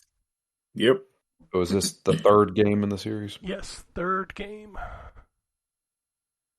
Pearl Abyss announced in their quarter 4 earnings conference call that Crimson Desert is nearing the end of development and will start with marketing and demos this year. What the game is? I played that. What was it? Something Abyss MMO game. It's not very good to me. It's not my kind of jam. So I don't know. Their games look really good, just are not very fun to play to me. Yeah. The one is like a fantasy MMO, and it's I don't know. It looks like you said. It looks really good. It just doesn't control like really good, unfortunately. PlayOn, formerly known as Koch Media, plans to restructure itself, which means layoffs are planned. Deep Silver, Prime Matter, and Ravenscourt will merge under one single brand. They aim to produce fewer titles at a higher quality. Deep Silver. There's a name I haven't heard in a long time. The Obi-Wan line there. It's a but name I haven't heard. But Deep Silver. Of course I know him. He is me. He is me. 10 years ago, Deep Silver was publishing a lot of good stuff. Yep. They just put out Dead Island, right? Was that still Deep Silver? I think so. It was, yeah. That's what I thought. Warner Brothers CEO David Zaslav hints at a Superman game. He says, when we launch a Superman movie and people spend more time and there's more economics of people just hanging out in the Superman world and universe. Man, I hope that quote was mistyped because it read really funny. Yeah. Yeah. I don't know how you make a Superman game. I mean, they've tried 1,000 times and they've all been bad. Well, yeah, I mean... How do you have any progression? Exactly. You're already max. So well, if you do like the early Superman where he learns about his powers, that could be interesting. Sure, but even then, you're still impervious to damage. Sure, but like learn how to control your heat vision, learn how to jump and fly. I don't know. That sounds like a whole lot of ways for developers to make the game control like shit at the beginning until you can control it yourself. And you know what? There Crackdown is ways. did it good. You just would have Crackdown did it good. You just have to take him off of Earth. Like he'd have to be on another planet. Like he'd have to be like depowered, and then that whole having to level up would work. How you would do a sequel, I don't know. You can't always keep him off Earth, but yeah, he's so fucking broken. Like I don't know how you. I don't know. Just make a game with his powers. Like make him invincible. Fuck it. Just fuck it. That's a boring ass game. I mean, just a fun little game where you fly around as Superman and do stuff. Beat the shit out Punch of Man. super villains. Right? Like fuck it. I mean, you can't. Obviously, the other way doesn't work. Yeah. It's true. Give it a shot, see what happens. Yeah, I mean, it can't be any worse than... You know what? Yeah, make him, like, stunned. Like, because you can... Like, Superman gets beaten to, like, a stunned state or whatever. So, like, he just fights shit that, like... But like the basic stuff, you basically can one shot. But he pulls his punches for human enemies, right? So like, he's not splattering them. Man, make a Superman game where you splatter humans. That would be great. I'd play that game. Yeah, that's what I was about to say. Like, if you do one where like you have to control your, you can't power punch a bank robber. You know what I mean? Like, now if it's a parademon, go ham. But, Troy, who's just, robbing his bank because his daughter has cancer, you can't punch him in the chest. Like, totally do the punch through the chest and just like put his heart's on the other side. Like, what's up? Yeah, I'm fucking totally Superman. I would play that. Like, I would totally play that. Cool as shit. What was that movie, Brightburn? That was some good shit right there. It was, that was good. One of my favorite parts of the Insomniac Spider-Man games is how they make sure that they web all of the enemies that you knock off a skyscraper to their certain death. They web them all to the side of the building so that Spider-Man doesn't kill them. Fuck that, man. Just knock them off the cliff. I don't care. My daughter commented about that when I was playing Miles Morales. She's like, you just killed that man. I was like, nope, look, I'm going to show you. And I swung down, and he was right. I was like, see? He's fine. See? He ain't dead. He's fine. He's fine. Yeah. Or you could be like Batman and beat somebody till they wish they were dead. Exactly. There you go. Yep. Truth be told, I think Batman does it worse than anybody. Well, I mean, that's kind of his stick, right? Like, you fuck with Batman. Like, he ain't going to kill you, but he going to make you wish you did. Yeah. Yep. Valve has rolled out a new update for the search bar, including quick search. Now includes developer pages and tags. Also better handling of misspelled words. This is for Steam. I don't even know why this is a news bullet point, but apparently Mortal Kombat 12 got its first teaser, which was a grain of goddamn sand. Yes. That's not a teaser. Yeah, see, It's I don't just know a fucking grain of sand. Well, Brian, he posted it in the thing with spoilers for those that haven't beaten the game. So it could hint to something that happens at the end of 11. Yeah, at the end of the DLC. Specifically, yeah. But, man, like, a grain of sand, like, come on, bro. People been waiting forever. As Terrence always says, you're doing the most. Fucking NetherRealm is doing the least. Like, come on, man. That's not even a tease. That's not. That announcement is coming soon, right? Like, because I think it's going to be at the PlayStation thing. I think it's going to be at the PlayStation Showcase. I mean, that place probably so. People have talked that PlayStation Showcase up so much. We talked about it already, but like Metal Gear Solid 3 is supposedly there. Yeah. Mortal Kombat's probably going to be there. Like Silent Hill will be Silent Hill remake. Sony's basically going to be like, look how awesome PlayStation is again. Even though some of the games aren't exclusive. If Mortal Kombat's exclusive, I'm done. It's not going to be exclusive. It's not going to be exclusive. Yeah, it's not going to be exclusive. Last news story that I've got on this sheet is Fortnite will be part of the Olympic Esports Series in 2023. I did not know that existed. I didn't either. There's an Olympic esports. Who represents the U.S. in the Olympic esports team? Who represents the Lollipop Kids? These are the hard-hitting questions.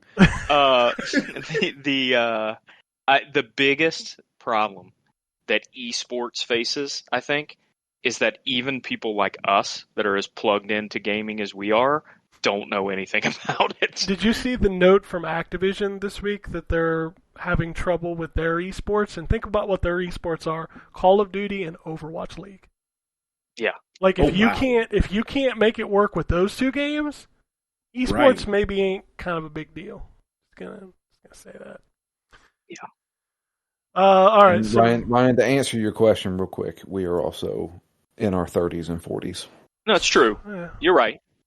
But I guarantee if I asked my kid about the Olympics of esports, he would be like, "What are you talking about?" Yeah. I don't care. Like, just give me some more Roblox or some shit. He has never once said anything about esports at all. No. Yep, mine neither.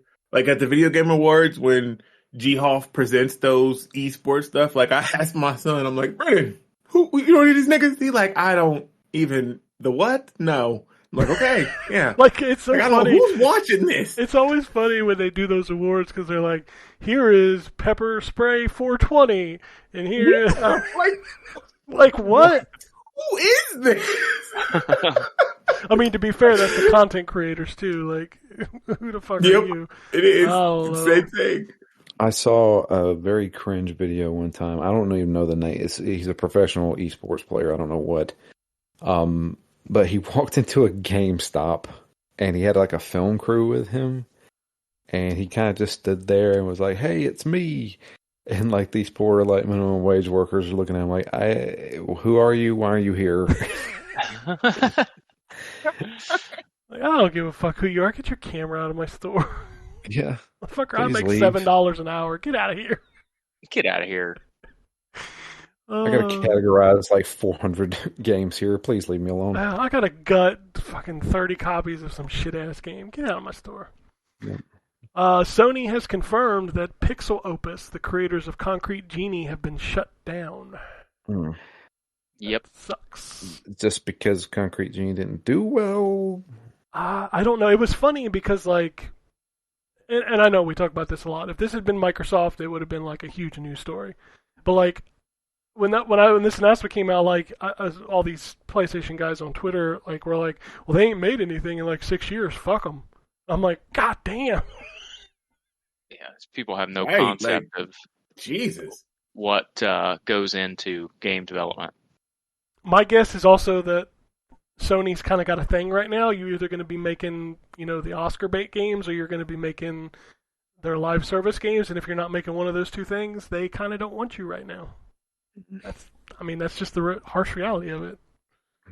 I would not like to be an indie developer with them. No, from what I hear, they're really not pleasant to work with as far as indie developers go. Like, Microsoft's really good at that now, which is funny because that changed last gen, where Microsoft was terrible to work with for indie games, and PlayStation was the place to be. Now PlayStation's like, we don't give a fuck. Like, we don't care. Starfield ESRB rating got leaked. It includes violence, blood, suggestive themes, strong language, and use of drugs. So apparently there's no alien boning. So. Gotcha. Well, I mean, I kind of figured it'd be M, but whatever. PlayStation Plus collection, as I mentioned earlier. I just want to play the game. I just want to play it. What was it? September is the current date, right? Something like that. You think it'll make it? Yes, I do. Okay. I think it will make it, but will it be good? Is the better question. I think it'll be good. The problem is that I think it'll be buggy. Will he be broken? Is the better question. I mean, it's Bethesda. Elder Scrolls is one of my favorite game series of all time, but those games were not exactly clean at launch. Is this 100% a new engine? Yes. This is their first game on their new engine. All right. So the one thing I will say is that there is you got one lifeline left. Xbox has one lifeline left. If this turns out to be bad, you've screwed yourself for the next probably 2 years. Maybe, because the next game that would move the needle is going to be Perfect Dark or Fable, and those ain't coming out anytime soon. We have not seen any of that. So no, we haven't even seen the gameplay of either of those games. You guys have put all of your eggs in one basket here. It's the Bethesda basket. Yeah. And this is why they want the Activision Blizzard thing to go through so badly, because that gives them another basket to put eggs in that's not Bethesda. Mm-hmm. Here's the problem. The last Bethesda egg that came out was Fallout 76. Yep. Now it's Redfall. So, yeah, now it's Redfall. Well, sure, yeah. Which I think is worse than Fallout 76. Oh, no, man. Fallout 76. Dude, have you played Redfall? I haven't played Redfall. I've seen gameplay of it. Go play Redfall. And then tell me. Did you play Fallout 76 when it launched? I did. Yeah. Yeah, it was more entertaining than this was. I have not played either, so I can't comment. What? I agree. You're right. Fallout 76 was better than Redfall at launch. Damn. Man, that's bad, man. It's bad. Yeah, it's kind of bad. Yeah. I mean, Fallout 76, literally, like, So if you play the beginning of Fallout 76 and you make it to your first town, remember there was no NPCs in this game to begin with, and you had to go to I can't remember what it was. It was like something to do with like the first responders or something like that. And you had to go to this computer kiosk, and I looked. And I was like, why is there a bunch of players just right here at this computer? They were actually queuing in line so that they could use the computer. Mm-hmm. And when somebody would get off the computer, the other person would get in. So I got in line. When they finished, you know how you transition in Fallout, they've always had that transition where you go from first person to like you zoom in onto the computer screen. Yeah. I got stuck at that in that animation. So I couldn't leave the computer screen. And I had the guy in line behind me send me a message on, I think it was on PlayStation. I was playing on PlayStation at the time. Sent me a message on PlayStation saying, dude, get off the computer. And I was like, I can't. The game has stuck me here. And so I had to quit the game and come back into it. Waiting in line. Okay, well, we'll see the problem, Drew. It's hilarious. Waiting in line. Yeah, waiting in line to use a computer in a video game. Do you remember when the Division first launched and we had to wait in line in the first what do they call those? Was it FOBs or whatever? Oh, the forward operating base? No, it wasn't. No, it was the BOO. It was the base of operations. Yeah, the BOO. It was like, we're going to the BOO, and like the first time you log into that game, you had to wait in line. Yep. Queue was broken. Yep. Oh, all right, I got a couple rumors for you. We already talked about one. Rumor has it. Apparently, Sony has signed an exclusivity deal with Konami for Metal Gear Solid 3, Silent Hill 2 Remake, which we already knew, and a new Castlevania. We'll see. Man, that would get me to dust off my PS5 faux show. I don't have a PS5, so would it get you to buy one? No. New Castlevania wouldn't get you to buy a PS5? I don't have that kind of money. I mean, you just got a big raise. You can afford a PS5. Dude, I hadn't even started that job yet. You started. That was very much a Dusty Rhodes way to say money there, by the way, Drew. Money. Take my money. I don't have that Sweet kind of money. Fat got my money. Money daddy. I miss Dusty Rhodes so much. All right, I got another rumor for you. Anybody want to guess? They're hinting at another franchise returning. Xbox or PlayStation? It's kind of associated with Xbox, but it's been on both. Okay. That's a good one. I don't know. Kentucky Fried Chicken. Yeah, Kentucky Fried Chicken. Kentucky the game. Fried So Chicken. no Lord guesses? Jesus. No guesses? No. I can't think of... Dead Rising. Oh. Okay. Kind of associated with Xbox, but it's been on PlayStation. Yeah, it started as an Xbox exclusive. Yeah. And then I think, what was it, 4 or 3 was an exclusive, and then 4 was a timed exclusive. Yes. Yeah. So, but 2 was on both. Was a launch title. Beginning. No, 3 was a launch title for Xbox One. For Xbox One, yeah. Yeah, that's right. Yeah, for Xbox One. It had voice commands in it for Kinect. Remember that? True. It did. I had it. Yeah, I remember that. That's true. All right. Emails first before we go to Twitter. Apparently we missed an email. Uh-oh. So I'm going to do that one. But first I'll do some from Adam. It says, review codes. Hey, all. On the show last week, you guys talked about how buggy Jedi Survivor is. I'm just wondering, does it ever get you down that you have to review games before release in this day and age? Have you considered waiting a few weeks or months after release to review a game? No offense, but all reviews these days are bullshit. And how it works... That's why mine are always late, by the way. No, it's not. With how it works now, with day one patches, no game review that is put out before or in the first week of release is the true experience. So have you considered waiting? Absolutely. Oh, 100%. Yeah. There are times when we'll get a game like, I'll just give you 2 recent examples. Horizon Forbidden West was absolutely broken before release. And I played most of that game broken. They dropped the day one patch about 4 or 5 days before the game came out and literally was a game changer. Like, it went from buggy Bethesda kind of mess to polished Sony first-party game. Like, that's how big that patch was. And if that patch had not existed, I probably would have held my review. Now, Jedi Survivor is another recent example where I waited for the patch. I tried the day one patch that everybody was getting, and it still wasn't up to snuff.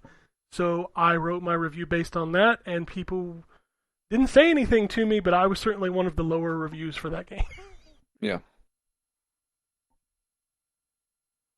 Yeah, it happens. I mean, how many times has that happened with me? I got burned on it. Yeah, because the online portion of Street Fighter. Yep, that was garbage. There have been times I've held reviews, absolutely, where, especially online games, like they'll ask me, like, we'll have it, but the online is kind of non-existent because most people aren't playing it yet. Yeah. So. Yeah, that's kind of a big one for me. I'm trying to imagine games that I've done that with, but I can't. I know I have, but I can't did that recently with that spy game that I can't think of. Deceive Inc. Had a embargo was before, but we held it off because I wanted to actually play it with actual people. Yeah, and there would definitely be times, like, the nice thing about us is that we don't, like, we say this all the time, we don't get paid to do this, we don't make money off of it, and the clicks are not important, so we don't have to have a review up on release date. We like to have one on release date. Sure. But sometimes if something's not where it should be, and let's say the day one patch is dropping, after the embargo, 100% we will hold it. But the Jedi patch, I was told, was final, was the one that would be available on release date, so that's why I ran it. So that's that you bring up a good point. We don't get paid for this. On top of that, we don't get paid for the website. So we have no ads on our website. We don't make money off the website. So no, I just paid out of pocket. Like, Drew always contributes money, but I pay it directly out of my pocket. So yeah, I was about to say I split it with you. That's what I'm saying. Like you always contribute every year, but that just comes out of our pockets. Like, we don't make money; we spend money. We actually spend money on this, and it's. I do it for fun. Granted, have I wrote a review in the past 2 months? Well, I did one. You did one, and you still owe me one. But I know I still owe you one, and that game fucking sucks, and I don't really want to play it again to refresh my memory. To be fair, Anthony owes me one from last year, and so does Ryan, but I just give him a hard time about that one. Yeah. I will get you Blade of Darkness or whatever the hell it's called sooner or later. I'm starting a new job, and that's the big thing on my mind right now. So. But yeah, I mean, it's one of those things of, like, I will say you can trust us. Do we make mistakes? Absolutely. And it is one of those things of, unfortunately, we don't get demos anymore. So you can't really just demo a game and see how you like it.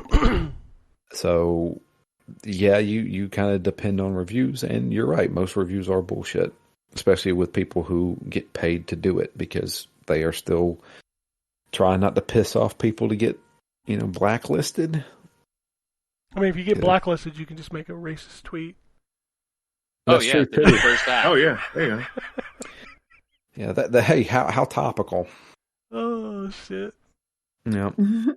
All right. But yeah. Cool. All right. I got 2 emails from Daryl. One of them apparently I missed, so I apologize that I missed this email. He says, hello, not sure if you missed my email I sent last Thursday or didn't want to talk about it. No, that's never the case. Unless your email is like highly offensive, I don't care to read anything. Just a few things to mention after listening to your most recent podcast. Apologies in advance for the long email. I just wanted to say that I'm enjoying Terrence's addition to the podcast. Hey, us too. I appreciate that, man. I think his insight adds to the already great group and gaming taste. Just ditch Overwatch, though. I thought you had mentioned the Terrence. I agree with you there too. I think we're about to, so don't worry. I thought you had mentioned Terrence had been on the podcast prior to this year. I have listened for a few years, but I don't recall him being on. When was this? Was he a regular? When was that? He was. Yeah, that would have been very early on when we were still doing the podcast in person at Ken's house. Yes. 2010. It was before me, so it was before you.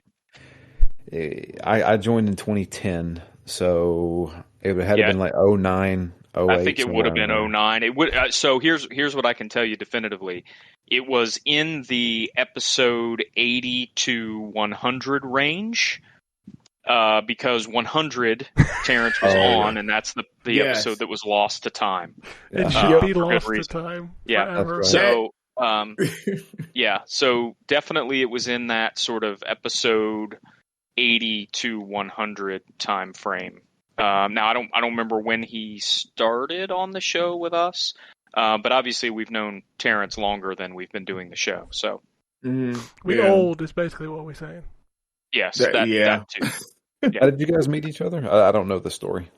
I got a job at EB Games, and I was Brian Peterson's assistant manager, and I think Justin was his assistant manager at the time, but then Justin got transferred to some other store, and then I ended up working at Brian's store, and then that's how. And then I think Ken, I met him because you did Holiday. I think you worked there for Christmas time or whatever. I worked in another business, and then during the holidays, I came in and helped Brian, just for Christmas time. Right? Yeah. Yep. Through Brian, I think is how all of us ended up meeting. Yeah, because I think I started working for him, and then I met Ryan, who worked at the music store. Yep. And then Justin worked for Brian at a different store, and that's how I met him. And then I met Terrence the same way. And all of us through the fucking GameStop, man.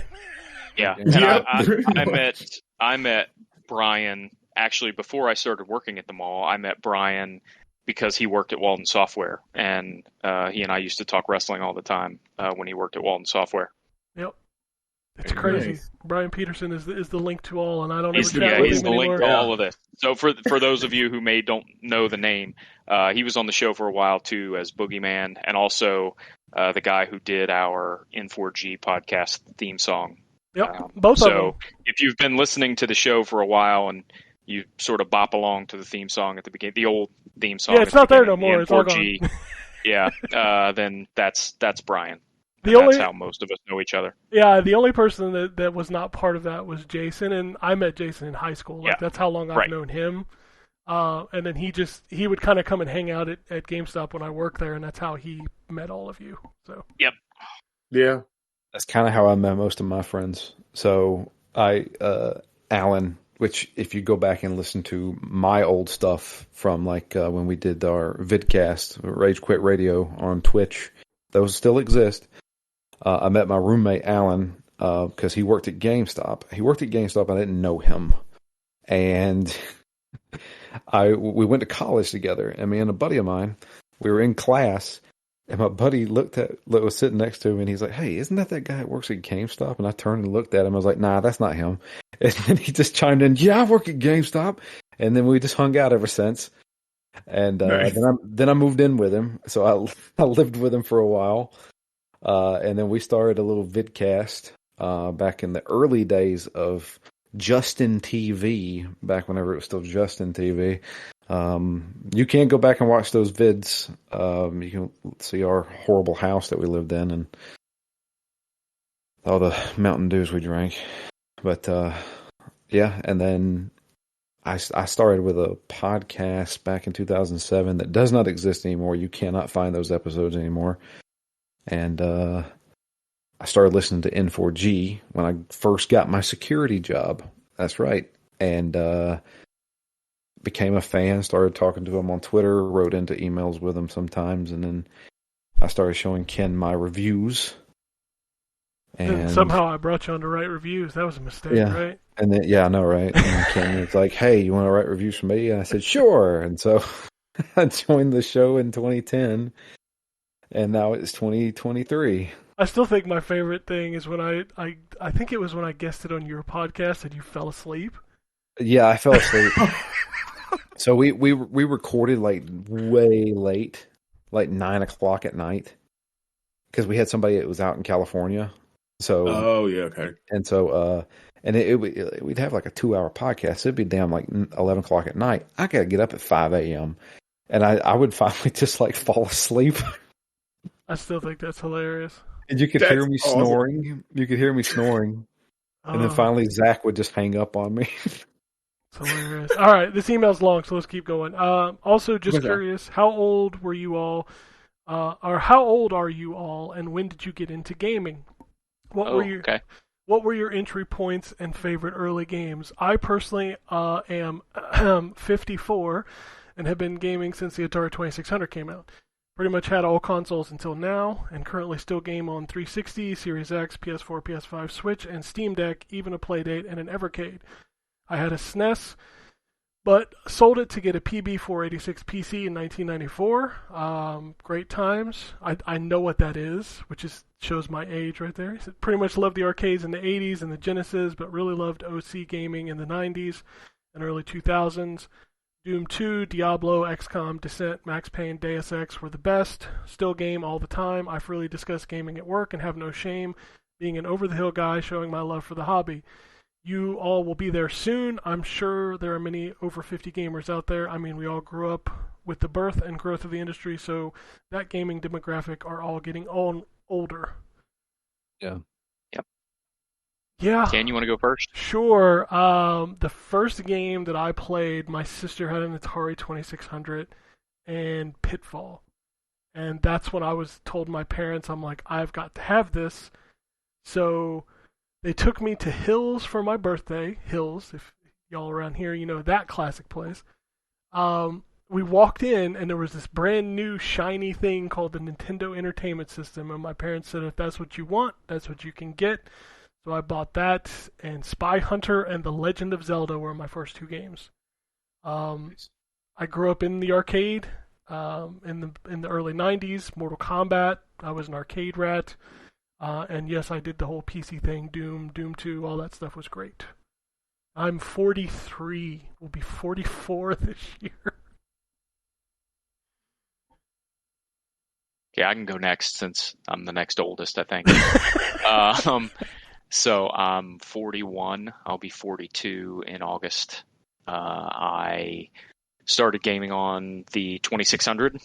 My parents had a 2600, and so I played football and a whole bunch of other different games. E.T. is one of the first Atari 2600 games that I remember playing because my mom was actually a big fan of the movie, and so they had bought the E.T. or 2600 game not knowing it sucked. And then similar story to Ken, for my birthday one year, I got money from a bunch of people and bought an NES. And so that was the first home console that I had with my own money, quote unquote. And then when I was 12, my parents bought a 486 PC, and so we eventually, not at the beginning, but we eventually also got a CD-ROM drive added to it and a Sound Blaster sound card, and so I played a ton of games on the PC in the early 90s. All the Star Wars games, including Rogue Squadron. The Ultima games are some of my favorite games of all time, specifically Ultima 6, 7, 8, and Underworld.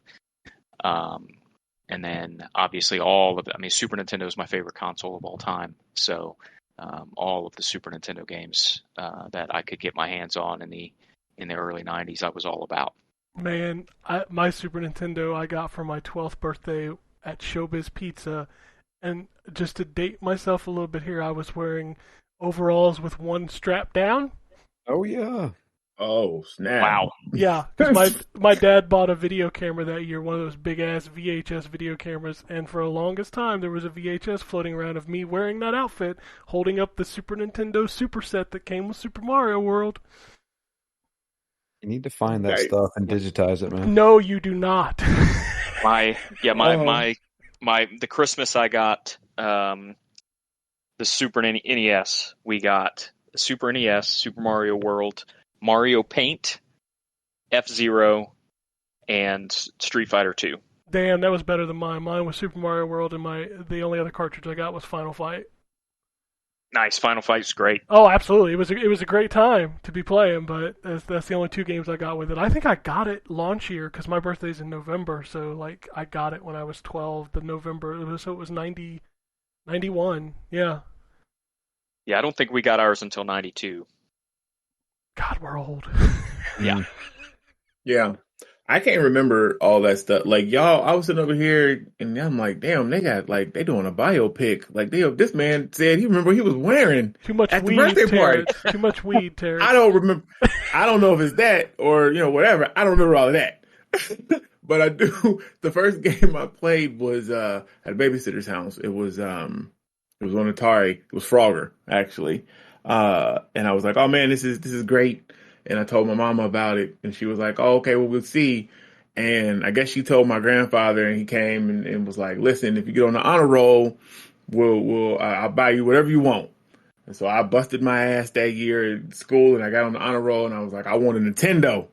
And we went to Circuit City, and he got me my Nintendo, and it came with Duck Hunt and that Mario, the combo cartridge. Mm-hmm. And I feel like it was Zelda and Star. I know I got the Star Trek game on NES, which was terrible. God, it's a bad game. And I think Zelda was the game that I got with. And it's so crazy because my grandfather, like, he came back to the house and hooked it up. And I swear to God, this nigga like played this console for like an hour playing Duck Hunt, setting top scores. He was like, "But this game is good." And I'm like, "Yeah, can I play my game?" Like, what? Oh, good times. All right, that's. Oh, and I'll be 40 this year. Wow. Yeah, in September. Oh, wow. I'll be 40. Welcome to the 40 Club. Yeah. And I'm the youngest here. But not by much though. I am 37. I'll be 38 this year. The first game I ever played was Super Mario Brothers. I got an NES when I was 3 years old. I was very young. I don't remember. I definitely didn't ask for it. I think my dad just like, this is the new hot thing that kids like. And so he bought it, and it came with the NES. It was the combo pack with Mario and Duck Hunt. And just fell in love with it. Like, I loved it. To the point where my parents were like, we need to get rid of that thing. He's not going outside. There's no Mario outside. There's no Mario outside, and also the sun's out there. Yeah, fuck the sun. Yeah. But, but I started there. And I guess the first game that I chose that I wanted was, unfortunately, Who Framed Roger Rabbit. Oh, God. Because, I remember that was the hot movie to watch. You know who made that game? Roger Rabbit. Do you know who made that game? LJN? It was published by LJN, but you know who developed it? No. Rare. That's right. Rare made it. Really? Yep. They made some pretty shitty games. They also made the Beetlejuice game, I think. I can't remember. Maybe. They made some shitty NES games. Ain't gonna lie. Yeah. But, that was like my first system. The first system I ever purchased with my own money was the PlayStation 2. I was working at a grocery store at the time, and had to work 4 weeks to save up for that sucker. I mean, that thing was expensive at the time. Yeah, it was. But I did a lot of PC gaming back in the day. I was a huge Command and Conquer fan. I played Doom. Diablo 2 was like, Jesus. So Diablo 2 came out in the perfect time, right? It was in between. I was not old enough to drive, but I was old enough to have a little bit of money. So I spent like 7 months playing Diablo 2 exclusively. Everybody's got a Blizzard story. Yep. That was like my big, like, oh man, I loved that game. I have 2 Blizzard stories, unfortunately. No. I have 2 with StarCraft and World of Warcraft. StarCraft and Overwatch are my 2. World of Warcraft was mine. I have never played a StarCraft game. There's only 2. Oh, I mean, regular Warcraft was mine too. Yeah, actually. Yeah, regular Blizzard Warcraft. hates them. Yeah, I played Warcraft Orcs and Humans like that. Like I played that in Command and Conquer. Like I had the Command and Conquer, like the bundle that came with like that and Red Alert and stuff like that. And nice. I loved those games when I was a kid. If you ask me to play a real-time strategy game now, I will tell you to fuck off. My brain still remembers all the hotkeys for StarCraft. I played it so much. I cannot get in those games now. Yeah, but the system that I asked for obviously was the Super NES. I've never owned a Sega console. I was never a Sega guy. I was a Nintendo guy. But yeah, I was 3, so it was like 80, 88, 89. He was 3 in 88. Motherfucker. That's right. That's right. I was born in 85. Oh my God. So, yeah. I'm the only motherfucker here that was born in the 70s. Jesus That's Christ. true. Yes. You are, yeah. Yeah, 81 for me, so. So, yeah, that's kind of my history, I guess. All right. The email still has quite a bit to go. It says, also, the new Remedy logo, I looked up the old one and the new one. I like the old one much better. Haven't read up on the reason, but I never realized after 20 plus years that in the middle of the old logo, in the middle of the R, is a silhouette of a bullet. I never noticed that. So, with all the mass shootings lately, maybe that's why they decided to change it. One last thing, I saw Nintendo sued a guy over selling emulators as in serving time in jail and must pay back $10 million. What he did was wrong, but that is very extreme. I can see the jail time in $50K or something like that. Nintendo won't get much sympathy since they do not sell their old games piecemeal. Now that the 3DS shop is closed, Switch never sold any games. You can only rent them if you subscribe to NSO. Personally, I like to own games. Paying to play games on a subscription service is like renting an apartment. Money spent is basically lost.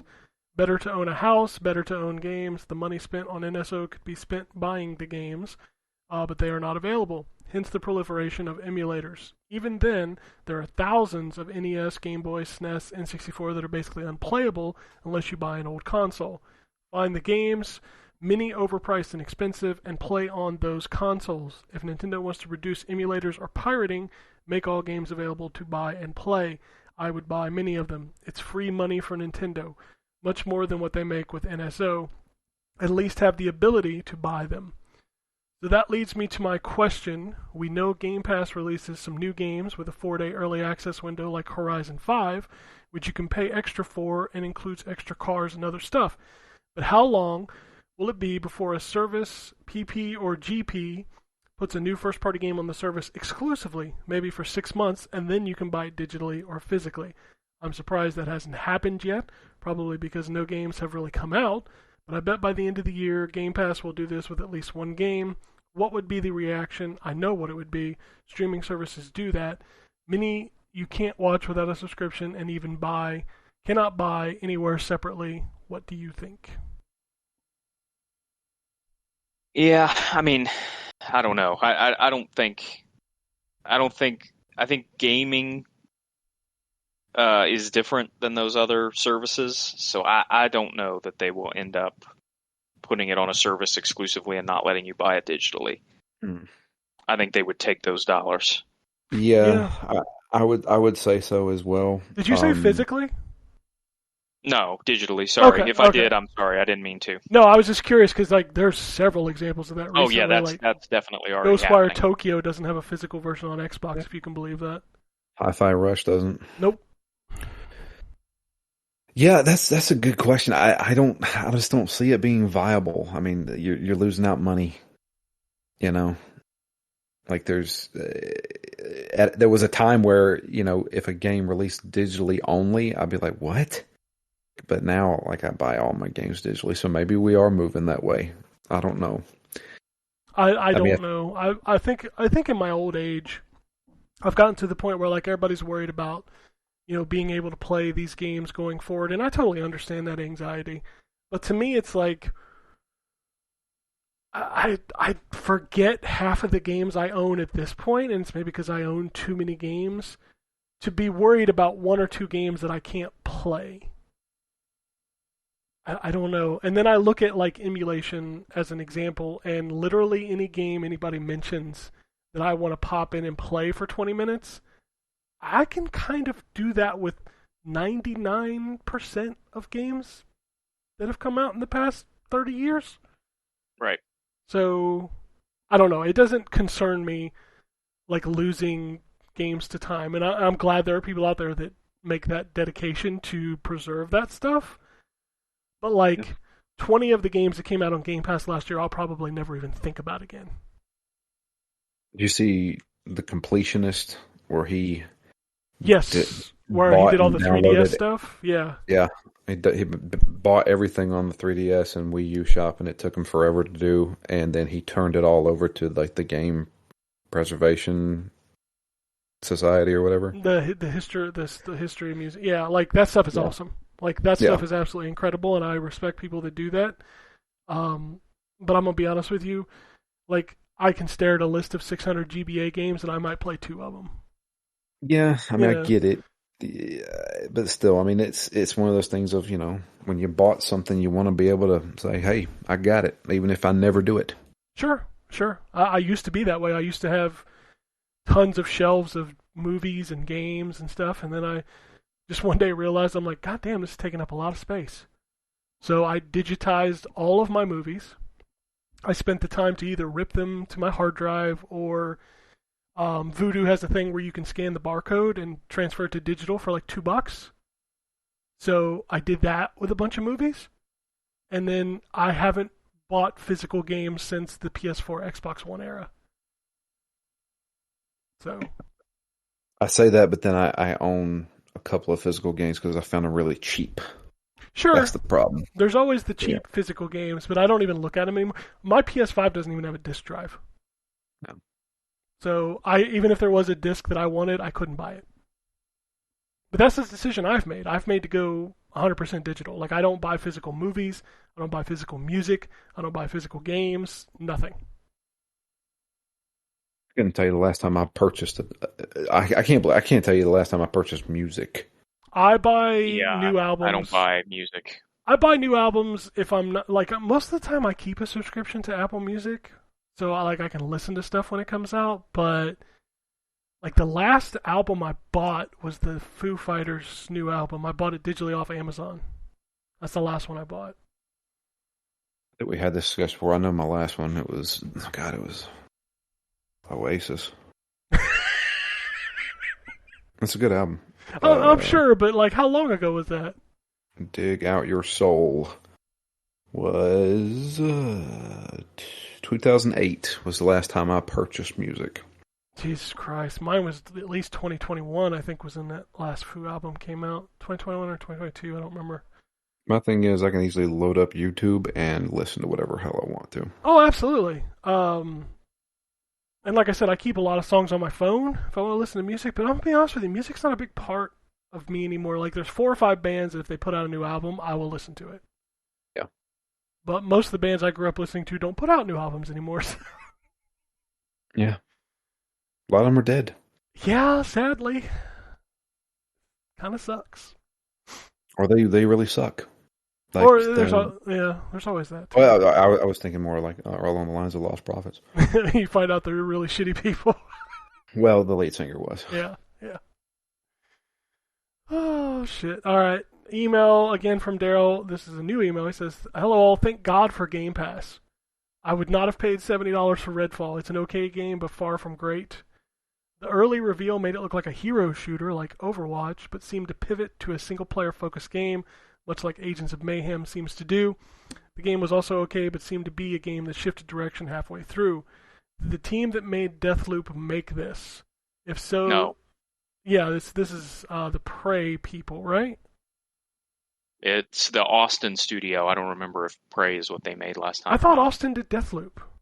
Oh, maybe I'm wrong. Maybe I'm wrong about which studio did this one. Well, either way, Prey is really good too. So everything Arcane has put out is good except for this. Yeah. Both studios, not just one of them, both of them. And I'm not a big fan of their games, but I really liked Prey. They did do Prey. Arcane Austin was Prey. Deathloop was Arcane Lion. Okay, so that's what it is. So this was Prey was in 2017. 2017. So they had 6 years to make this game. Oof. That kind of makes it worse. Something happened. Like, I don't know what happened, but something happened. Yeah. What happened was they took a developer and made them make a game that's not in their wheelhouse because it's what's popular right now. Yeah. Shit, did I just close that email? I did. Sorry. All right. Lastly, I saw the interview with Phil Spencer on Kind of Funny Podcast. Wow, they tossed a bunch of softball questions to him. My question would have been, dozens of playtesters tested and mock reviewed the game. Arcane management scrutinized it along with Xbox management. Millions of Xbox players see what shape it's in, including presentation, gameplay, and bugs. Millions saw and played a rogue shell of maybe a great game, but far from done. So obviously the testers, Arcane and Xbox, also saw the shape that it was in. Why did they knowingly release the game in that shape? No one asked that question. They obviously 100% knew how rough the game was design-wise, features, frame rate, bugs. That is telling that they knew it was bad but forced it out. I've lost faith in Microsoft and the Xbox management. 20-plus studios and acquired most in 2017 through 2018 and really no games to show for it. I actually now don't want MS to buy Activision because they would ruin all their properties. I think they're already spread too thin. To be fair about that last comment, Activision only has one property right now, so they couldn't really ruin all of them. Yeah, I do think though the point about the number of people that played and saw this game before it came out is a good one. Yes. Yeah. And I think it's especially interesting that there were previews for this game that were positive. I'll say glowing. Yes. Yeah. Right. And so it makes me wonder. Obviously, the folks who were previewing it weren't playing a radically different version of the game than what we got. No way in hell. So you do with that what you will. As long as you don't ask the questions, because I mean, it's a great question, I think, and a question that somebody probably should ask him. It has been asked, and I have to give the man props for it. I'm not the biggest fan of him. Jeff Gerstmann asked him that at an E3 one year, and he started the interview with, "So, what's it going to take for us to finally get games that don't release in a half-broken state?" And he said it with all seriousness, and Phil Spencer looked over at the other guy that was sitting next to him. He was kind of quiet for a second, and then he just answered the question. But I can't remember what his answer was. I was just like, "Oh shit!" You know who was sitting next to him? You know who that was sitting next to him, don't you? Uh-uh. Well, bam! There it is. Oh, was it Kudo? It was Kudo Tsunoda, yeah. Specifically with respect to Redfall, it's a great question how the game managed to go in front of so many people and no one knew it was this kind of mess. Oh, they knew. They 100% knew. Well, I shouldn't say nobody knew. What I mean when I say nobody knew is that the general public didn't know that it was going to be this kind of mess. No. And again, you draw conclusions that you will. Several of the folks who gave it glowing previews are also folks who talked about how bad it was when it actually came out. So, which is crazy to me. Like, how does that game didn't change? You tell me how that happens. That game didn't change in 3 months. I would love to tell you. I think they may have gave them a tailor-made experience to test out that was more polished. Possible. Mm. How much more polished could you make that, though? Yeah. I mean, it was just the perfect circumstance, because you guys said you had fun, right? In the first 10 minutes. Yeah, well, right. Yeah, so I mean, I'm not saying that this game is total, and even in my review, I'm not going to say that it was just total dog shit. It's broken. The game shipped in a very broken state. There's bugs to high heaven. There's glitches, and the difficulty, like, it's not tuned to play single player, but there's so many barriers to play multiplayer. Like, that's the biggest issues with it. But I, to the point of it getting released, maybe they were under contract, because it's kind of like Skull and Bones, right? Because that game has had some positive previews, but have had more kind of previews. But they're still full steam ahead because it's rumored they're under contract with whoever, like they have to release it. So maybe there was some contract with Redfall that regardless of, it is what it is. We just have to put it out because we have to meet this, this deadline or whatever. Yeah, I have no doubt that the game was going to get released no matter what. But I mentioned it last week, right? I am someone who is inherently distrustful of any preview coverage that requires a journalist to go to the developer and play a limited time, limited access version of the game, and then also potentially, I don't know if this happened or not, sign documentation that says there are parts of this you can't talk about. Yeah, we've been invited to those, and I always decline them. I don't want a developer-controlled demo or review of a game. That's not what you play when the game comes out. Right. So that's just them trying to generate buzz. Sure. You're basically being the marketing for them. For preview purposes, sure, but yeah, don't you have to play this piece to review it, and then No, I remember when all those guys and gals went up to play Redfall, and they came back like, "Oh, this game has some great stuff, man. The way you play this," and then it drops, and you're like, "What the fuck did y'all play?" Right, because y'all was just telling me how good it was. Y'all was showing me little invitations, and y'all did all the thematic effects they had for y'all at the little play test thing. So what happened? Like what? But you can't question it because you question people's integrity and that bald-headed bastard. Anyways, go ahead and move on, man. I don't want to keep this show going. I got some tweets, then we'll get out of here. Shogun says, so let me get this straight. Gamers want new games that are different but similar to what we already had. But if you release a new game and it's different, they might not like it. But they must release games that we know of soon. How can you please this community? The short answer is you can't. Yeah. Gamers always going to be fickle bitches. That's just the way it is. Yep. He said that's in reference to the Xbox conversation this week. Yes, Redfall is an example of right place, right time of doomsday sayers. Like, Xbox was on a really good start to 2023. You had Hi-Fi Rush, the developer direct, which was really good. You had Age of Empires. You had GoldenEye. We all forget GoldenEye got dropped early this year. They had some good Game Pass gets with MLB The Show, Wolong Fallen Dynasty, Atomic Heart, like all of that stuff. That's all this year. Like, that's all 2023. It's only May. Redfall comes out, and I understand the emphasis behind it. It's their first $70 AAA, here is our game. And they also pushed it pretty hard. Sure, which it's Arcane. You would think Arcane usually puts out a quality-ass product. Yeah. So... But... okay. And this circuit was already delayed once.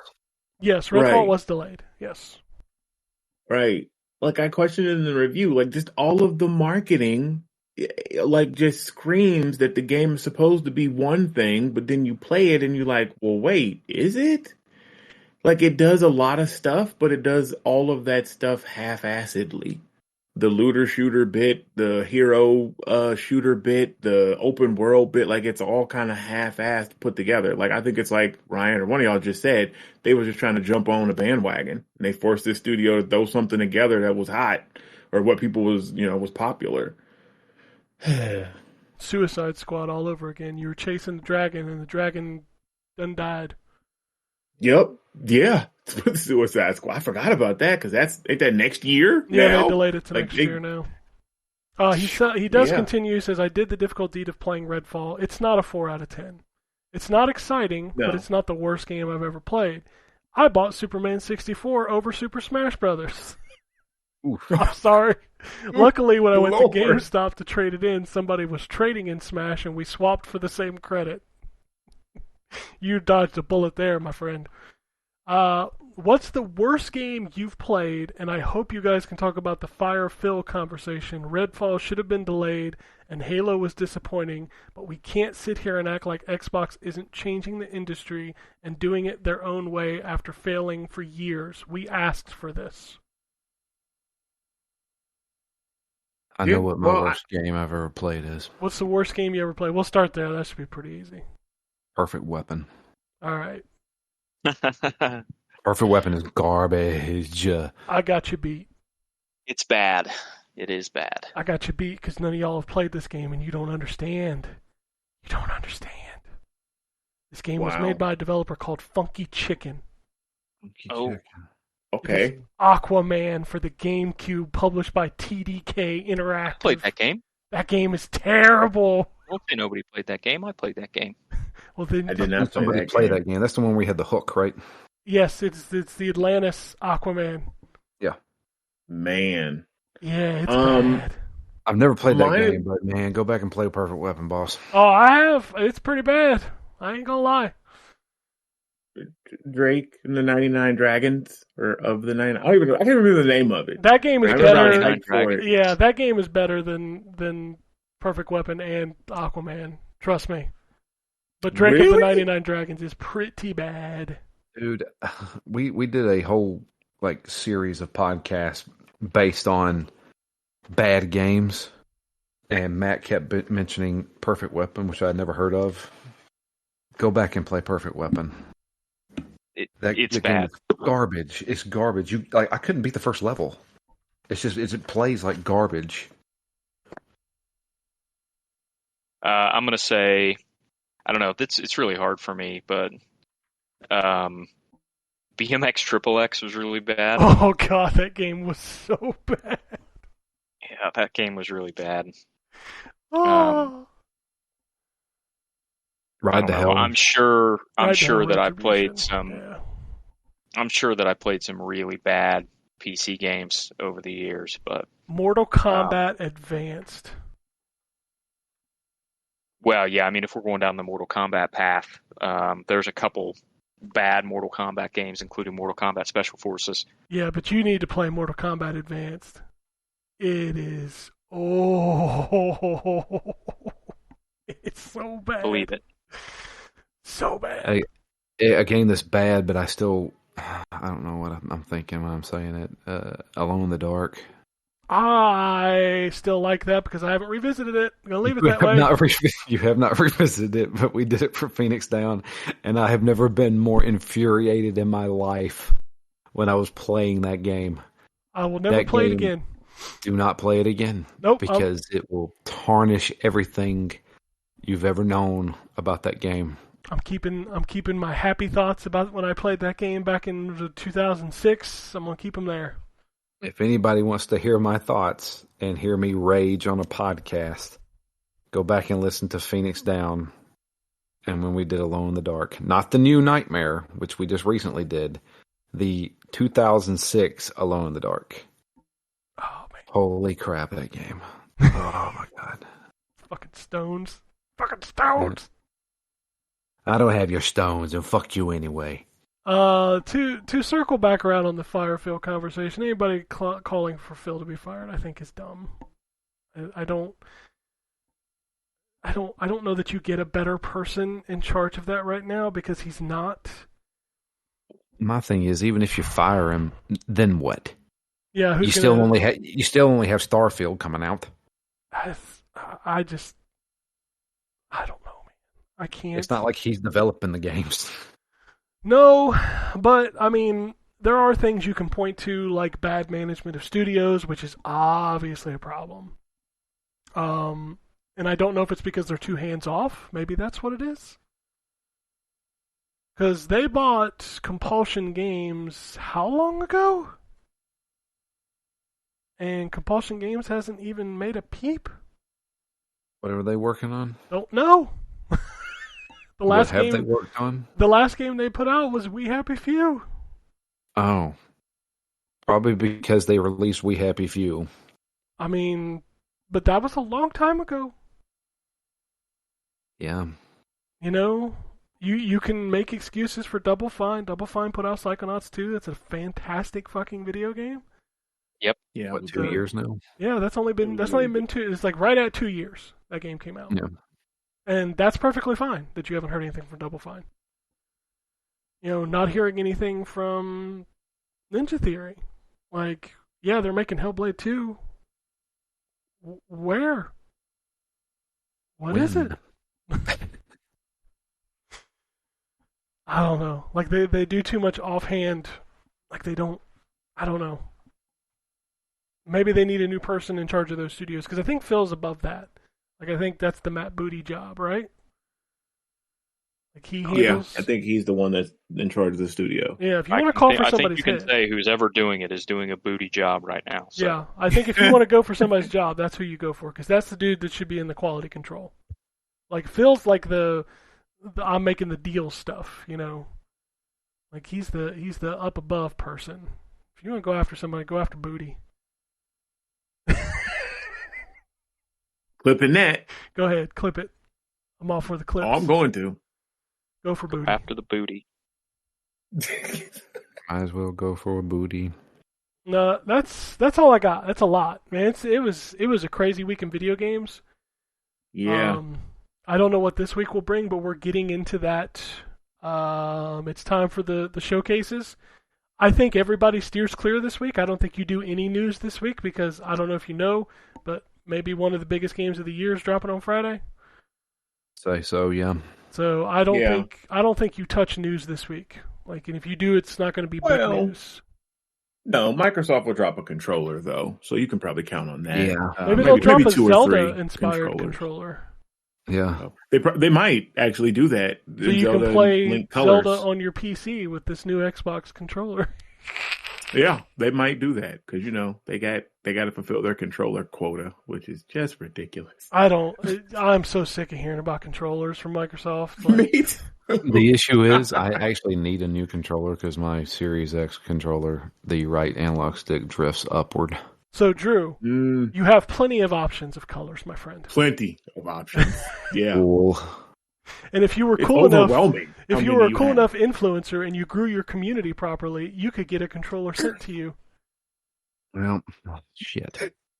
That's true too. You've got to log back into my Justin TV account. I don't think that exists anymore. No, it doesn't.